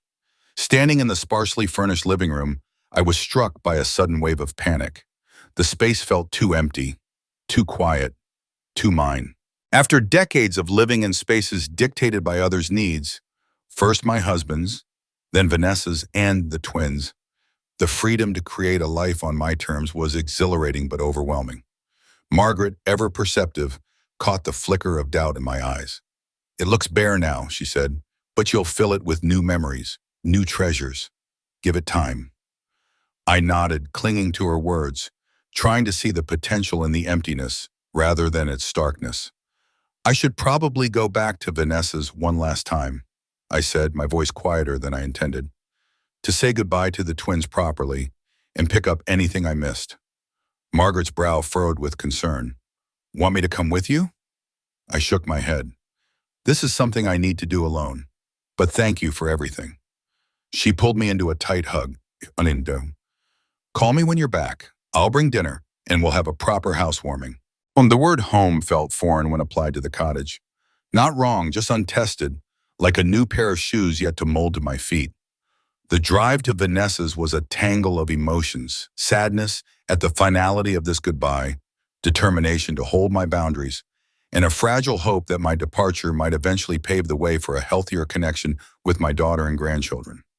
As I pulled into their driveway, I noticed several unfamiliar cars lining the street, alongside Brandon's sleek Lexus and Vanessa's SUV. A gathering, perhaps, though I hadn't been told. The front door opened before I could ring the bell, and Brandon stood there, polished in a crisp button-down and slacks, his expression one of polite surprise. "Ellie," he said, his tone formal, "we weren't expecting you." I forced a smile, sensing the undercurrent of unease. I texted Vanessa this morning to say I'd stop by to see the twins and grab the last of my things from the guest house. He glanced over his shoulder toward the living room where laughter and conversation spilled out. "We're hosting a small gathering for clients and friends. The twins are at a play date until 6. The timing felt too precise to be coincidental, Vanessa's way of ensuring the twins were absent during my visit. "I see," I said, masking my disappointment. "I'll just get my things from the guest house and be on my way. I don't want to intrude." Brandon hesitated, then stepped aside. "Vanessa's in the kitchen. You might want to say hello before you head out back." I nodded, moving through the foyer, past the living room where a dozen well-dressed guests mingled with drinks in hand. Their curious glances made me acutely aware of my simple jeans and sweater, a stark contrast to their polished attire. In the kitchen, Vanessa was arranging appetizers, her movements brisk and purposeful. When she looked up, her face froze in a mix of surprise and discomfort. "Mom," she said, "I didn't realize you were coming by today." The lie was so blatant it almost drew a bitter laugh from me. "I texted you this morning," and I replied evenly, "but I see you're busy. I'll just grab my things from the guest house and go." She looked momentarily abashed. "I'm sorry, I must have missed it with all the preparations for this gathering. The twins will be disappointed they missed you." I nodded, unconvinced but unwilling to argue. "I'll call them tomorrow, and maybe you could bring them to see the cottage next weekend. It's not fully furnished, but it's coming together." Her gaze slid away. "Next weekend is Parker's soccer tournament. We'll be away most of Saturday and Sunday." "The weekend after then?" I pressed gently. "I'll have to check our calendar," she said, lifting the tray of appetizers. "I should get these out to our guests. The guest house is unlocked." She swept out of the kitchen, leaving me with the sting of her dismissal. I was no longer family to be welcomed, but an inconvenience to be managed. The guest house was as I'd left it, a few forgotten items scattered about, a cardigan in the closet, a novel on the nightstand, a small box of costume jewelry I'd meant for Penelope. I gathered them into a shopping bag, taking a final look around the space that had been my home for 7 years. Despite its elegance, it had never truly been mine. Vanessa's design choices dominated every corner, and privacy had been a rare luxury, with the twins bursting in at all hours and Vanessa entering without knocking. Closing the door behind me, I felt a weight lift, a mix of sadness and liberation. I was leaving a gilded cage for a future that was uncertain but entirely my own. As I crossed the backyard toward the side gate, I spotted Carol Reynolds on the patio, alone with a glass of white wine, her expression pensive. Our eyes met, and she raised a hand in greeting. Curiosity drew me to her. "Hello, Carol," I said politely. "Nice to see you." She gestured to the chair beside her and, "Join me for a moment unless you're in a hurry." I set my bag down and sat, intrigued by her warmth, so different from the distant cordiality she'd shown over the years. "I hear you've bought a place of your own," she said, sipping her wine. "Near Lake Merrill." I nodded, surprised she knew. "A small cottage, nothing grand, but it feels right." "Good for you," she said, her voice carrying a sincerity that caught me off guard. "Everyone deserves a space that's truly theirs." "Thank you," I said, studying her. Without her usual audience, Carol seemed less polished, more human, with faint lines of fatigue around her eyes. "I wanted to apologize," she said suddenly, setting her glass down, "for the awkwardness when you found us all meeting that day. Robert and I weren't fully aware of the situation with the twins' tuition." Her words hit like a fresh wound. "We were told you'd volunteered to help with a portion as a gift. We didn't know you were covering the entire amount or that it was straining you financially." The revelation, though not entirely surprising given Vanessa and Brandon's deceptions, still hurt. I see, I said carefully. And now that you know? She glanced toward the house, ensuring privacy. Robert and I will cover half the tuition going forward. Brandon and Vanessa will need to handle the rest or make different choices for the children. Her honesty was a balm, softening the edges of my disillusionment. The twins would thrive in public school, I said. They're bright, adaptable kids. Carol nodded, a spark of agreement in her eyes. That's what I said, but you know how Brandon and Vanessa are about appearances, the right school, the right activities, the right address. I hesitated, then took a chance. May I ask something, Carol? Did you and Robert ever contribute to the twins' tuition in the past? Her eyebrows rose and she shook her head. No, never. Brandon told us they had it covered with their income and your help with occasional expenses. She paused, realization dawning. They told you we were contributing, didn't they? I nodded, the final pieces of their deception clicking into place. Among other things. Carol's expression softened with sympathy. I'm sorry, Eleanor. For what it's worth, Robert and I have always appreciated how devoted you are to the twins. They're lucky to have you. Her words, unexpected and genuine, warmed me. Thank you, Carol. That means more than you know. She hesitated, then added, Brandon mentioned there might be tension about your relationship with the twins going forward. I want you to know Robert and I would never support limiting your access to them. That would be cruel. Relief flooded me, easing a fear I hadn't fully acknowledged.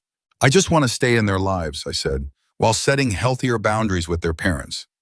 Carol nodded, a flicker of understanding in her eyes. Boundaries are vital, especially with family. I wish I'd learned that sooner. She glanced toward the house.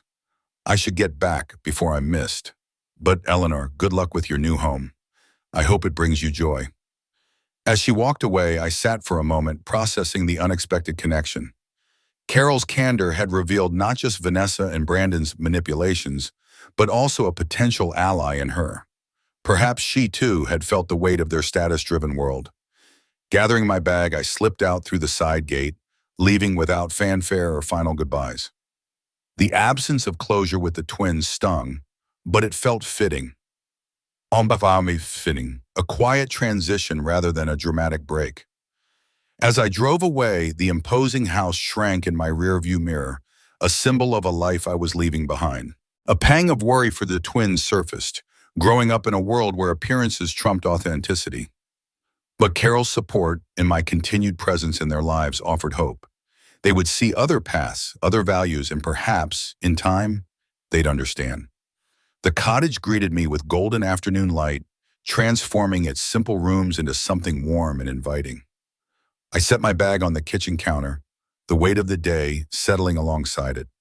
This was my space, my beginning, a place to build a life that was unapologetically mine. A few days after settling into the cottage, I found myself grappling with a tangle of emotions, excitement for this new chapter, but also a quiet ache for the family ties that felt increasingly strained. The cottage, with its creaky floors and bare walls, was a blank canvas, a space I could shape entirely to my will. Yet as I stood in its modest living room, the silence felt both liberating and daunting, a reminder of how much I was leaving behind. When I spoke with my granddaughter Penelope on the phone, her voice bubbled with uncontained joy about their upcoming trip to Disney World. "Grandma, we're going to meet all the princesses," she squealed, her words painting vivid images of sparkling tiaras and swirling dresses. "Grandpa Robert says I can get a special dress for the princess breakfast." Her excitement was infectious, and I felt a surge of warmth imagining her twirling in a gown, her eyes wide with wonder. "You'll be absolutely radiant, sweetheart," I said, pouring every ounce of enthusiasm I could muster into my voice, though a small part of me stung with the knowledge that I couldn't compete with the magic of Disney. Nor did I want to. This was her moment, a memory she'd carry forever, and I wanted her to savor every second. "Make sure your mom snaps lots of pictures so I can see you shining when you get back." Our conversation danced through her plans, riding roller coasters, meeting characters, eating cotton candy until her cheeks were sticky. But beneath my cheerful responses, a quiet sadness stirred. These moments with Penelope and her twin brother, Parker, were precious, Yet they felt fleeting, overshadowed by the growing distance between me and their mother, my daughter Vanessa. When Vanessa took the phone back, her tone was clipped, efficient. "The kids are so excited," she said. "Dad offered to take them as a surprise. He and Mom feel bad they haven't spent as much time with the twins as they'd like." Her words carried a subtle edge, a reminder that her parents, Robert and Carol Reynolds, were stepping into the role I was stepping away from. It was a calculated move, one that made my heart ache, not just for the twins, but for the way our family dynamics had shifted into something transactional, a chess game where love and loyalty were pieces to be maneuvered. I swallowed the hurt, keeping my voice steady. "That's so generous of them," I said, striving for neutrality. "The twins will make memories they'll treasure forever." Vanessa's response was cool, almost attached. "Yes, well, we all do what we can for family." The barb landed as intended, pricking at the guilt I'd carried for years as the ever-sacrificing grandmother. But this time it didn't cut as deeply. I was beginning to untangle my sense of worth from the role I'd played for so long, and that newfound clarity softened the blow. Shifting the conversation, I ventured into safer territory. "Speaking of family, I closed on the cottage today. I'll be moving in this weekend. I'd love for you and the twins to visit once I'm settled." There was a pause, heavy with unspoken tension. "We'll have to check our schedule," Vanessa replied, her voice tight. "Things are busy with Brandon's new development and the twins' activities." I nodded to myself, unsurprised but still stung by her dismissal. "Of course," I said, keeping my tone warm but firm. "Just let me know what works. And Vanessa, I want you to know my door is always open. Even if you're upset with me right now, you're still my daughter, and I love you." Another pause, longer this time, stretched across the line. Then, in a whisper so faint I almost missed it, she said, "I have to go. The twins need their bath." The call ended, leaving me sitting on the edge of Margaret's guest bed, my new house keys cool and unfamiliar in my hand. The conversation left me steeped in melancholy, but not despair. There was a flicker of vulnerability in Vanessa's quiet goodbye, a crack in the wall of resentment she'd built. Maybe with at the time we could rebuild something real, a relationship grounded in mutual respect rather than obligation. Margaret's soft knock on the door pulled me from my thoughts. "Everything okay?" she asked, her eyes searching mine. "You look like you're carrying the weight of the world." I held up the keys, a small smile breaking through. "Just processing. It's really happening. I'm really leaving." She sat beside me, her presence steady and grounding. "Having second thoughts?" she asked gently. I shook my head. "Not exactly. It's more like grieving what I wanted my relationship with Vanessa to be, while accepting what it is." Margaret nodded, her wisdom wrapping around me like a warm embrace. "That's the hardest part of setting boundaries with family, mourning the dream while protecting yourself from the reality." Her words settled deep, affirming my resolve. I could love Vanessa fiercely and still choose myself. The next few days were a whirlwind of practical tasks. A cleaning crew swept through the cottage, banishing years of dust and neglect, revealing the charm beneath its worn surfaces. Margaret's nephew assessed the water heater, deeming it functional for now, but in need of replacement soon. The roof inspector flagged a few areas for future repairs, but nothing urgent enough to derail my plans. The plumbing, though outdated, held up, with the bathroom marked as the priority for updates. By Friday, the cottage was clean and ready, a blank slate awaiting my touch. Margaret and I scoured discount furniture stores, carefully selecting the essentials. A sturdy bed frame and mattress, a small dining table with 2 chairs, a cozy reading chair for the living room, and basic kitchen supplies. Each purchase felt like a small act of defiance, a declaration that this space was mine to shape. When the furniture arrived on Saturday morning, I felt a mix of anticipation and trepidation. By afternoon, my modest belongings had been unpacked from Margaret's garage and arranged in the cottage. Standing in the sparsely furnished living room, I was struck by a sudden wave of panic. The space felt too empty, too quiet, too mine. After decades of living in spaces dictated by others' needs, first my husband's, then Vanessa's and the twins, the freedom to create a life on my terms was exhilarating but overwhelming. Margaret, ever perceptive, caught the flicker of doubt in my eyes. It looks bare now, she said, but you'll fill it with new memories, new treasures. Give it time. I nodded, clinging to her words, trying to see the potential in the emptiness rather than its starkness. I should probably go back to Vanessa's one last time, I said, my voice quieter than I intended, to say goodbye to the twins properly and pick up anything I missed. Margaret's brow furrowed with concern. Want me to come with you? I shook my head. This is something I need to do alone, but thank you for everything. She pulled me into a tight hug. Call me when you're back. I'll bring dinner, and we'll have a proper housewarming. The word home felt foreign when applied to the cottage. Not wrong, just an untested, like a new pair of shoes yet to mold to my feet. The drive to Vanessa's was a tangle of emotions, sadness at the finality of this goodbye, determination to hold my boundaries, and a fragile hope that my departure might eventually pave the way for a healthier connection with my daughter and grandchildren. As I pulled into their driveway, I noticed several unfamiliar cars lining the street, alongside Brandon's sleek Lexus and Vanessa's SUV. A gathering, perhaps, though I hadn't been told. The front door opened before I could ring the bell, and Brandon stood there, polished in a crisp button-down and slacks, his expression one of polite surprise. "Ellie," he said, his tone formal, "we weren't expecting you." I forced a smile, sensing the undercurrent of unease. I texted Vanessa this morning to say I'd stop by to see the twins and grab the last of my things from the guest house. He glanced over his shoulder toward the living room, where laughter and conversation spilled out. "We're hosting a small gathering for clients and friends. The twins are at a play date until 6. The timing felt too precise to be coincidental, Vanessa's way of ensuring the twins were absent during my visit. "I see," I said, masking my disappointment. "I'll just get my things from the guest house and be on my way. I don't want to intrude." Brandon hesitated, then stepped aside. "Vanessa's in the kitchen. You might want to say hello before you head out back." I nodded, moving through the foyer, past the living room where a dozen well-dressed guests mingled with drinks in hand. Their curious glances made me acutely aware of my simple jeans and sweater, a stark contrast to their polished attire. In the kitchen, Vanessa was arranging appetizers, her movements brisk and purposeful. When she looked up, her face froze in a mix of surprise and discomfort. "Mom," she said, "I didn't realize you were coming by today." The lie was so blatant it almost drew a bitter laugh from me.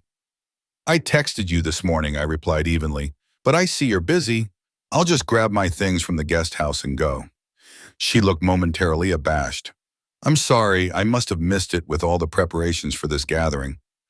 The twins will be disappointed they missed you." I nodded, unconvinced but unwilling to argue. "I'll call them tomorrow, and maybe you could bring them to see the cottage next weekend. It's not fully furnished, but it's coming together." Her gaze slid away. "Next weekend is Parker's soccer tournament. We'll be away most of Saturday and Sunday." "The weekend after, then?" I pressed gently. "I'll have to check our calendar," she said, lifting the tray of appetizers. "I should get these out to our guests. The guest house is unlocked." She swept out of the kitchen, leaving me with the sting of her dismissal. I was no longer family to be welcomed, but an inconvenience to be managed. The guest house was as I'd left it, a few forgotten items scattered about, a cardigan in the closet, a novel on the nightstand, a small box of costume jewelry I'd meant for Penelope. I gathered them into a shopping bag, taking a final look around the space that had been my home for 7 years. Despite its elegance, it had never truly been mine. Vanessa's design choices dominated every corner, and privacy had been a rare luxury, with the twins bursting in at all hours and Vanessa entering without knocking. Closing the door behind me, I felt a weight lift, a mix of sadness and liberation. I was leaving a gilded cage for a future that was uncertain, but entirely my own. As I crossed the backyard toward the side gate, I spotted Carol Reynolds on the patio, alone with a glass of white wine, her expression pensive. Our eyes met, and she raised a hand in greeting. Curiosity drew me to her. "Hello, Carol," I said politely. "Nice to see you." She gestured to the chair beside her. "Join me for a moment, unless you're in a hurry." I set my bag down and sat, intrigued by her warmth, so different from the distant cordiality she'd shown over the years. "I hear you've bought a place of your own," she said, sipping her wine. "Near Lake Merrill." I nodded, surprised she knew. A small cottage, nothing grand, but it feels right. Good for you, she said, her voice carrying a sincerity that caught me off guard. Everyone deserves a space that's truly theirs. Thank you, I said, studying her. Without her usual audience, Carol seemed less polished, more human, with faint lines of fatigue around her eyes. I wanted to apologize, she said suddenly, setting her glass down, for the awkwardness when you found us all meeting that day. Robert and I weren't fully aware of the situation with the twins' tuition. Her words hit like a fresh wound. We were told you'd volunteered to help with a portion as a gift. We didn't know you were covering the entire amount or that it was straining you financially. The revelation, though not entirely surprising given Vanessa and Brandon's deceptions, still hurt. I see, I said carefully. And now that you know? She glanced toward the house, ensuring privacy. Robert and I will cover half the tuition going forward. Brandon and Vanessa will need to handle the rest or make different choices for the children. Her honesty was a balm, softening the edges of my disillusionment. The twins would thrive in public school, I said. They're bright, adaptable kids. Carol nodded, a spark of agreement in her eyes. That's what I said. But you know how Brandon and Vanessa are about appearances. The right school, the right activities, the right address. I hesitated, then took a chance. May I ask something, Carol? Did you and Robert ever contribute to the twins' tuition in the past? Her eyebrows rose and she shook her head. No, never. Brandon told us they had it covered with their income and your help with occasional expenses.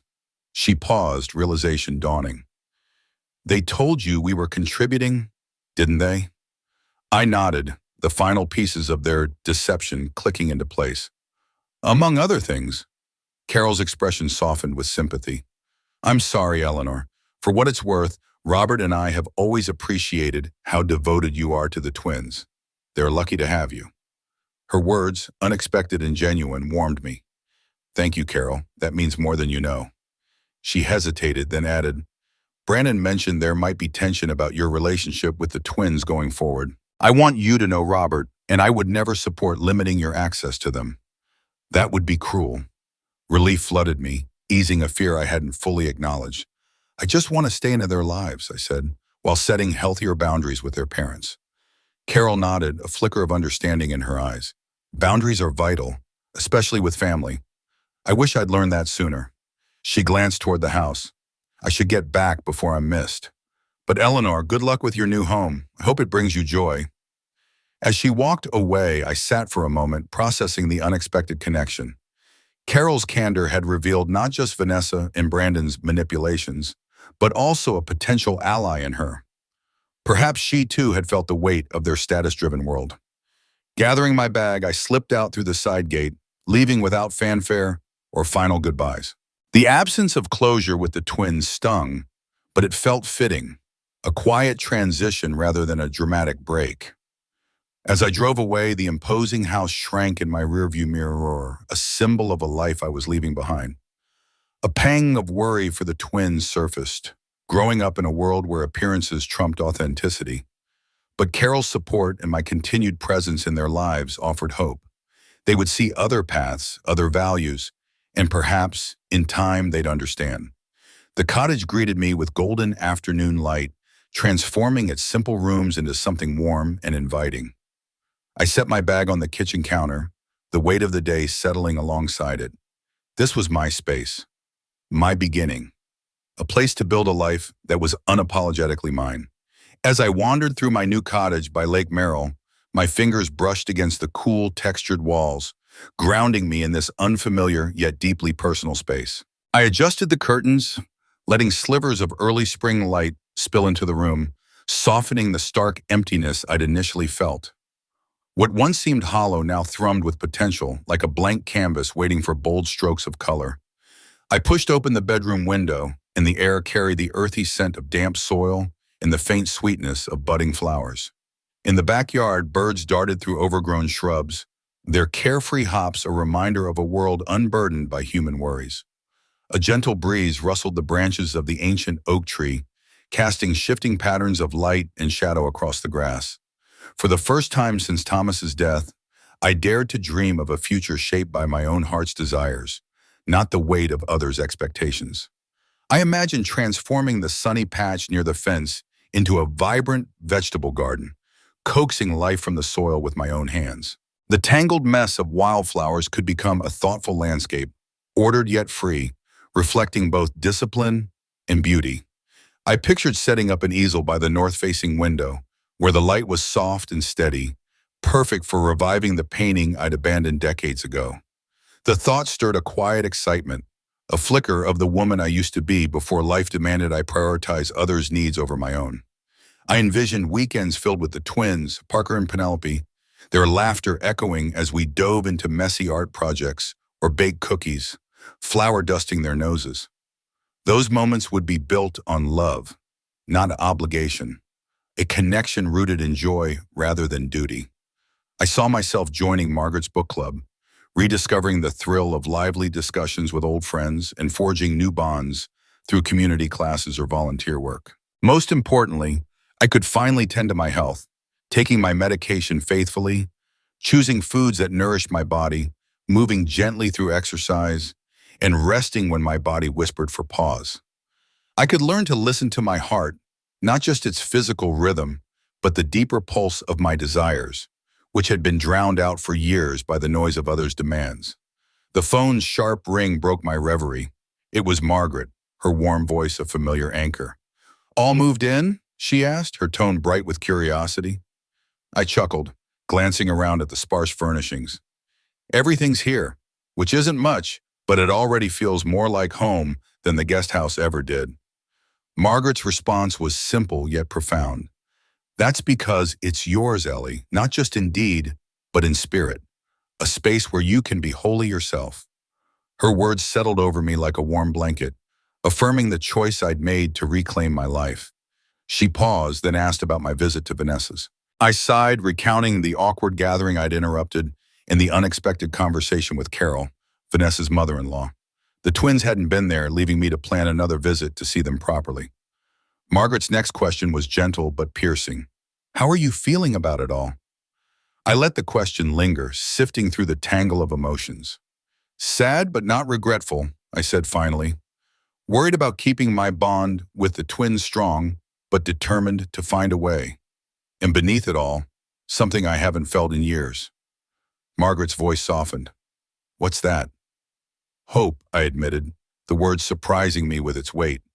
"Hope that I can still build a life that's truly mine.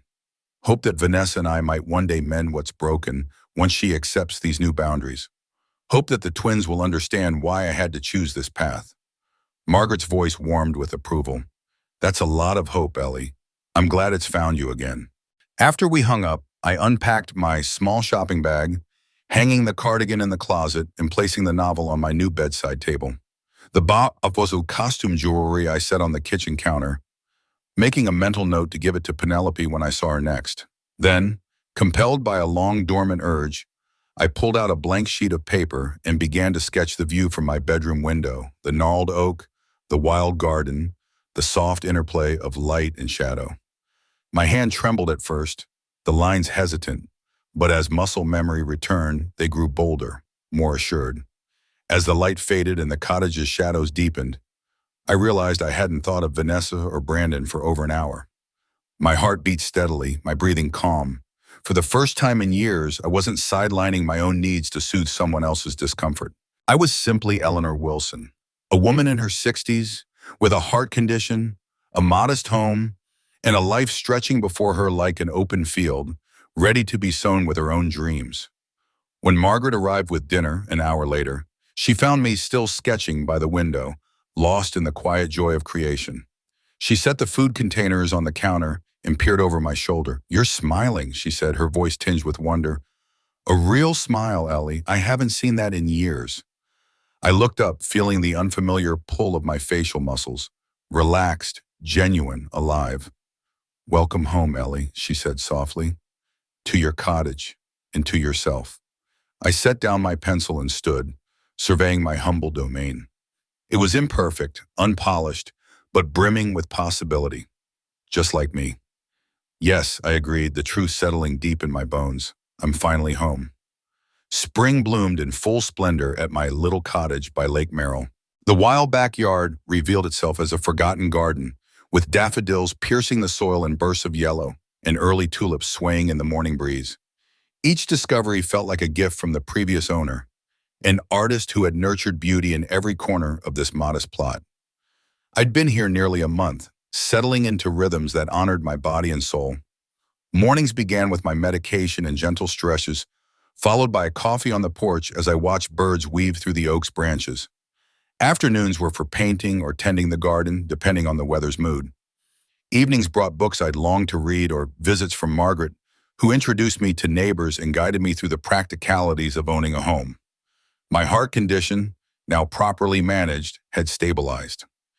At my last checkup, Dr. Hansen noted with approval that my blood pressure had dropped and the swelling in my ankles had eased. "Whatever you're doing," Diddy said, "keep doing it." The cottage itself was evolving too. With Margaret's help, I'd painted the living room a soft sage green, warming the cool northern light. In the bedroom, I'd sewn curtains from thrifted fabric, their gentle folds adding a touch of my own hand to the space. The kitchen, still a work in progress, awaited future funds, but I'd set up a small table by the window where I savored simple meals, watching the garden shift with each passing day. The only shadow over my new life was the strained bond with Vanessa and my limited time with the twins. I'd managed just 2 brief visits with Parker and Penelope, one when Vanessa reluctantly brought them to see the cottage, and another when I watched Parker's soccer game, followed by ice cream with their mother's grudging permission. Our weekly phone calls continued, but they felt constrained, with Vanessa or Brandon always lingering nearby. One evening, as Margaret and I sat on the porch watching the sunset, she noticed my quiet melancholy. "Thinking about the twins?" she asked, handing me a glass of iced tea. I nodded, tracing the rim of the glass. "They're back from Disney World now. I've left 3 messages for Vanessa about seeing them, but she hasn't called back." Margaret's voice was steady. "Give it time, Ellie. Vanessa's adjusting to this new reality, and the twins know you love them. That won't change because of distance or their parents' pettiness." I sighed, my fingers circling the glass's edge. "I worry about what they're being told. Last week, when I took them for ice cream, Parker asked if I was still mad at their mom for not giving me money. They're hearing a skewed version of the truth." Margaret's expression tightened. "That's manipulation. Plain and simple, using kids as pawns in adult conflicts is wrong." I nodded, my heart heavy. "But if I try to set the record straight, I risk putting them in the middle. That's not fair to them either." Margaret's response was firm. "You keep showing up, Ellie. You love them consistently, authentically. Kids are smarter than we think. They'll see the truth in time." Her words offered comfort, but the fear lingered. Vanessa and Brandon controlled access to the twins, and if they chose to cut me off or turn the children against me, I'd have little recourse. The next morning, as I knelt in the garden, pulling weeds from around sprouting perennials, a car crunched into the gravel driveway. I stood brushing dirt from my knees, surprised to see Carol Reynolds step out of a sleek silver sedan. "Eleanor," she called, waving as she approached. "I hope I'm not intruding." "Not at all," I said, though her unexpected visit puzzled me. "Care for some coffee? I was about to take a break." Carol followed me inside, her sharp eyes scanning the modest furnishings and freshly painted walls. If she judged my simpler life, she didn't show it, instead praising the living room's light and the garden's view from the kitchen window. "This place has wonderful bones," she said as I handed her a mug, "and that north-facing studio is perfect for an artist." I gestured to the small table. "Please sit. I'm still working on furniture, but it's cozy enough for coffee." Carol settled across from me, her elegant cream linen pants and silk blouse a stark contrast to my dirt-streaked gardening clothes and the worn wooden table. She sipped her coffee, then set it down with purpose. "I'm here about the twins," she said bluntly, "and about what's happening with you and Vanessa." My breath caught, a spike of worry rising. Had Vanessa moved to further limit my time with Parker and Penelope? "What's happened?" I asked, keeping my voice steady. Carol shook her head, reassuring, "Nothing specific, but the Disney trip was revealing." She explained that she and Robert had spent a week with Brandon, Vanessa, and the twins, and certain patterns stood out. "The twins talked about you constantly," she said. "Every castle was Grandma Ellie's cottage. Every meal sparked comments about how you'd love the food or make better pancakes than the hotels. A spark of joy flared in my chest, knowing the twins carried me with them, even across miles. But Carol's expression darkened. Vanessa was visibly uncomfortable. She'd change the subject or imply you'd abandoned the family because you didn't want to help anymore. Her distaste was clear. By midweek, Robert had had enough. He pulled Brandon aside and demanded the truth. I leaned forward, heart pounding with both anticipation and dread. Brandon tried to brush it off as a family disagreement, Carol continued, but Robert pressed him. Eventually, it all came out. The tuition payments, your health condition, how they leaned on you financially and practically while draining your savings. She met my gaze. Robert was livid. Brandon's our son, but we didn't raise him to exploit family or use children as leverage. Her words hit like a balm, soothing wounds I'd carried for months. I'd questioned whether my pain was valid, whether I'd overreacted. Hearing Robert condemn Brandon's actions was a powerful affirmation. What happened next? I asked, barely breathing.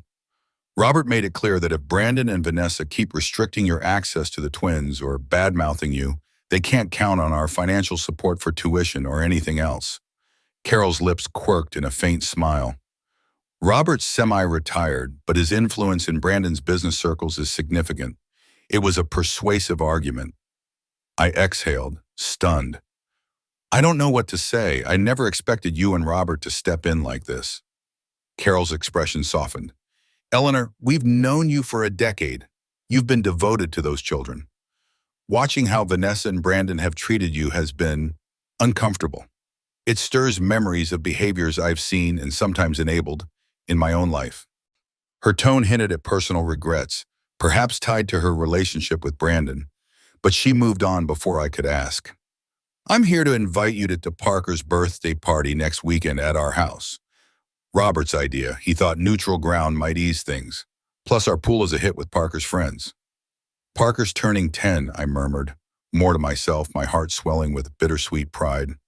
Double digits. He's been talking about this for months. Carol nodded.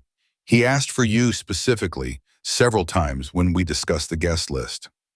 The knowledge that Parker wanted me there filled me with warmth, tempered by the ache of our strained connection. Of course I'll come, I said. Thank you for telling me. Carol warned. Vanessa wasn't thrilled, but she couldn't argue when we're hosting and funding it. It might be tense. I nodded. I can handle tense. I just want to celebrate my grandson's birthday. Carol finished her coffee and stood, pausing at the door to glance around my cottage. When Brandon first told us you were moving out, he framed it as a crisis, a selfish act disrupting their family. But seeing you here, in your own space, it's clear this is what you needed. Her insight startled me. It is, I admitted, though I miss the twins terribly.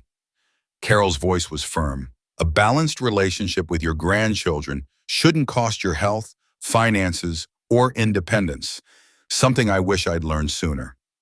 With that, she thanked me for the coffee and left, leaving me to mull over her visit and the upcoming party. The week flew by as I prepared for Parker's birthday. I wanted his gift to be special, not extravagant, but meaningful. After much thought, I crafted a custom sketchbook, binding it with techniques I'd learned years ago in an art class.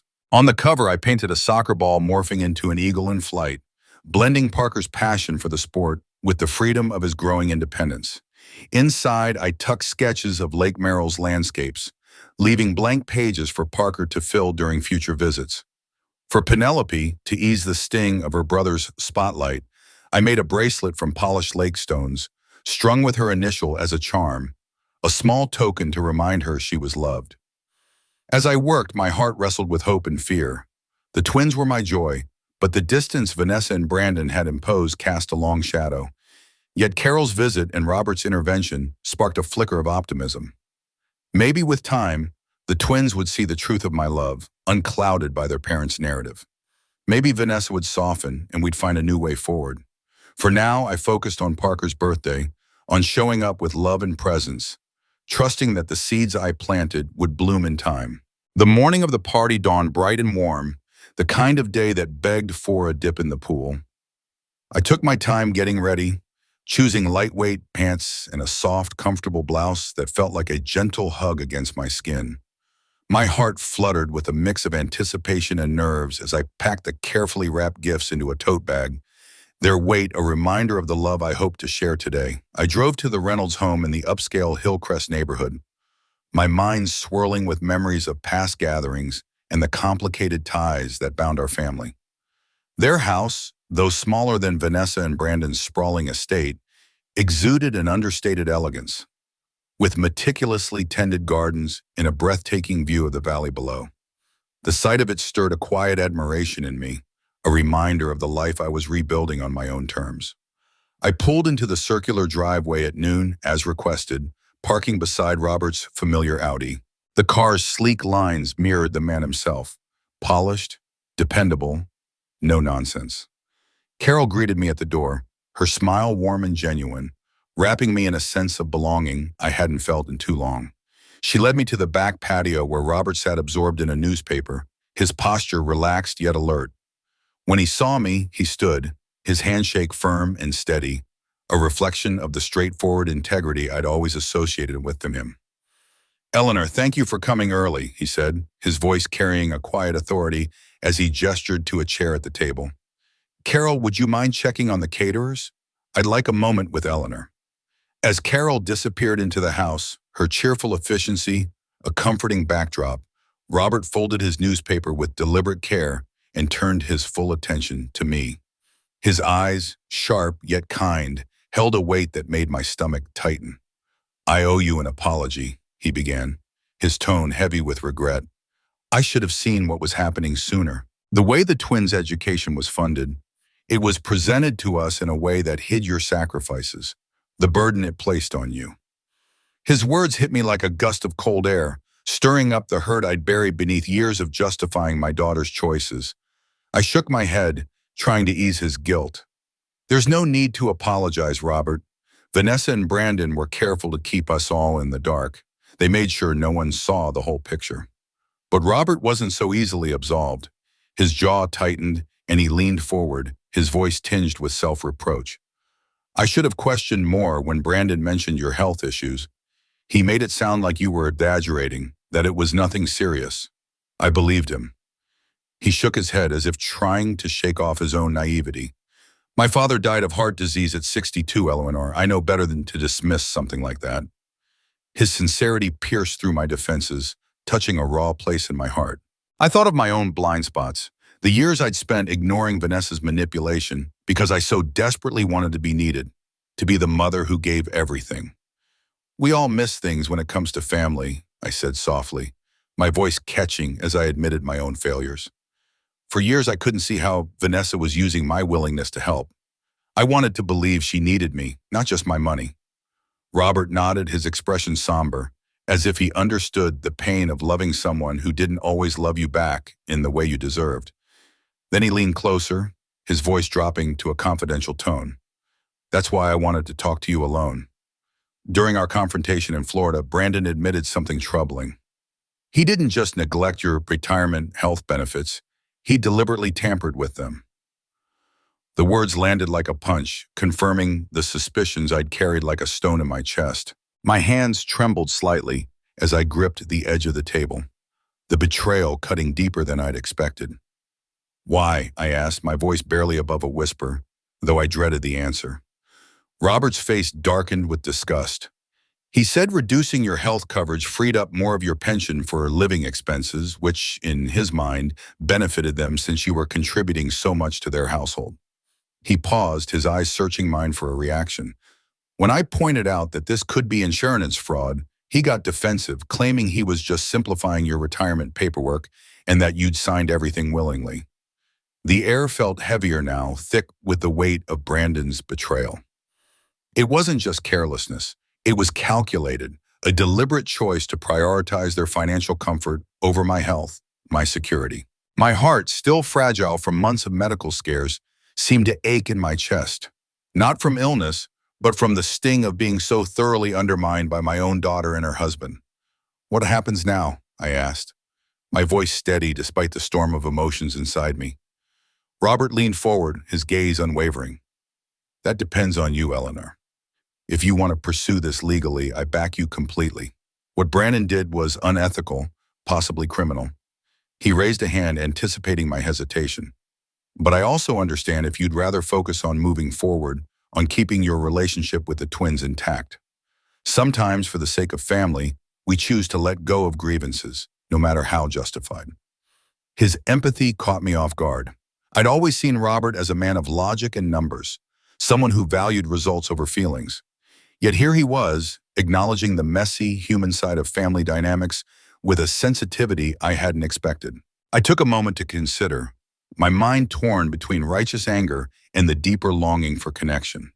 The thought of dragging Brandon through a legal battle felt hollow, not because he didn't deserve it, but because it would ripple outward, hurting the twins most of all. I don't want legal trouble for Brandon, I said finally, my voice firm with resolve. Not for my sake, and definitely not for Parker and Penelope. What I want is to be part of their lives, to have a healthy relationship with my grandchildren. And maybe someday, a better one with Vanessa. Robert's face softened, a flicker of relief crossing his features. I thought you might say that, he said, a small smile breaking through his usual stoicism. In that case, I have a proposal that might help. He outlined a plan with quiet confidence.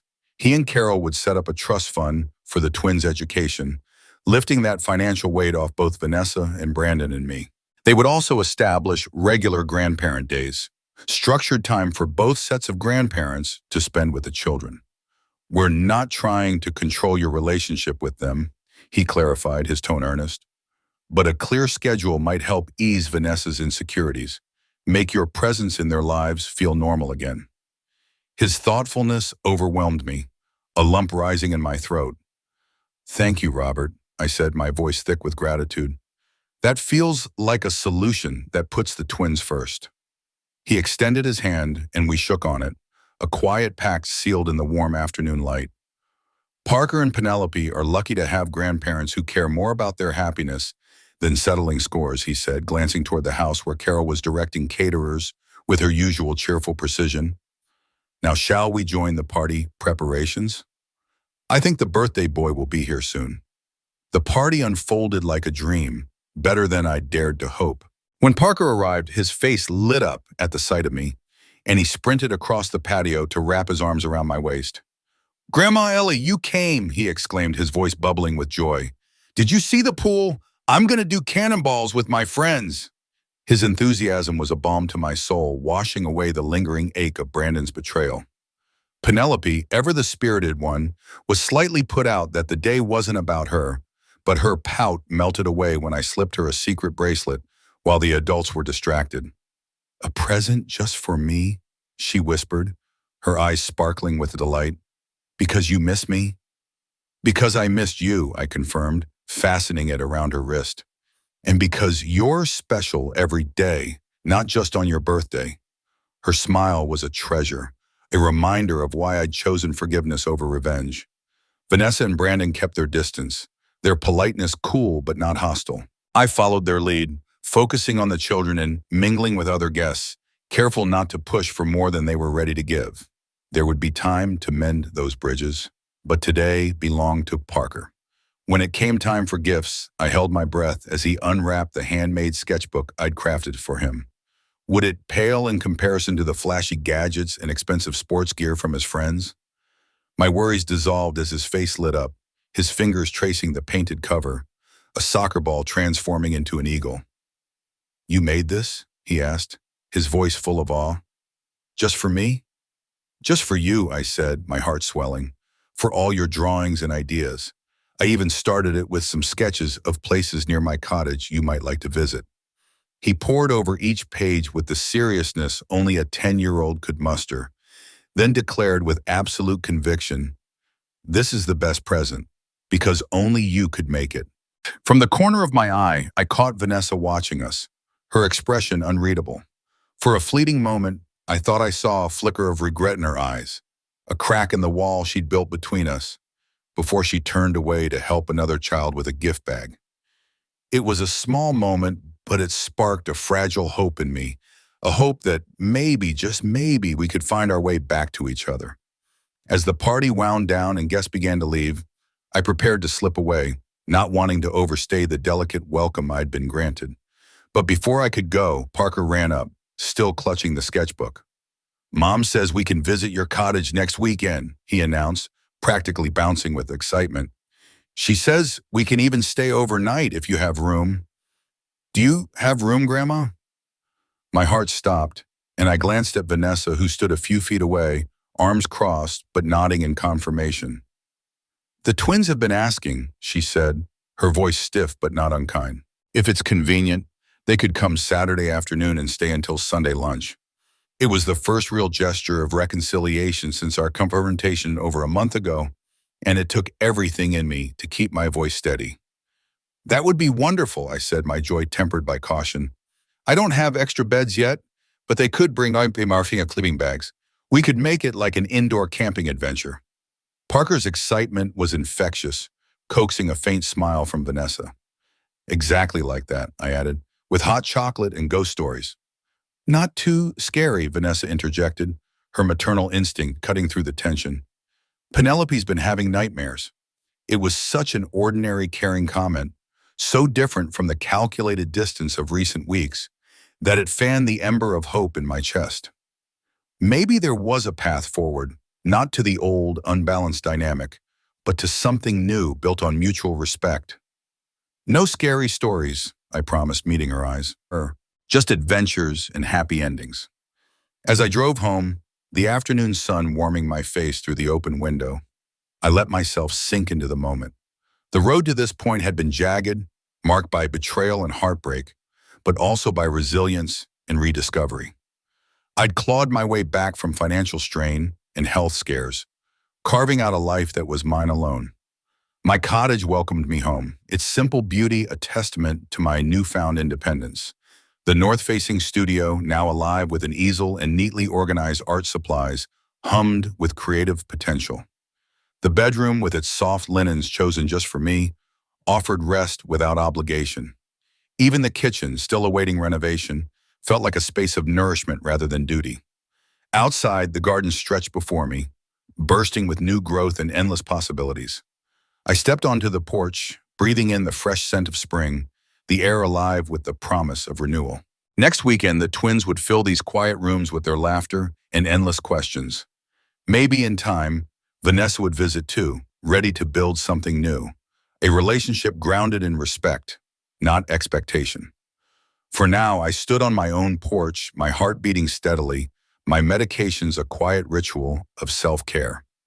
I had faced the crisis that began when my daughter refused to help with my heart medication, and in doing so, I'd learned that true family lifts you up, not pulls you down. Most importantly, I discovered that it's never too late to reclaim your life, to set boundaries around your giving, to put your own oxygen mask on first. My heart wasn't just surviving, it was thriving, and that was everything.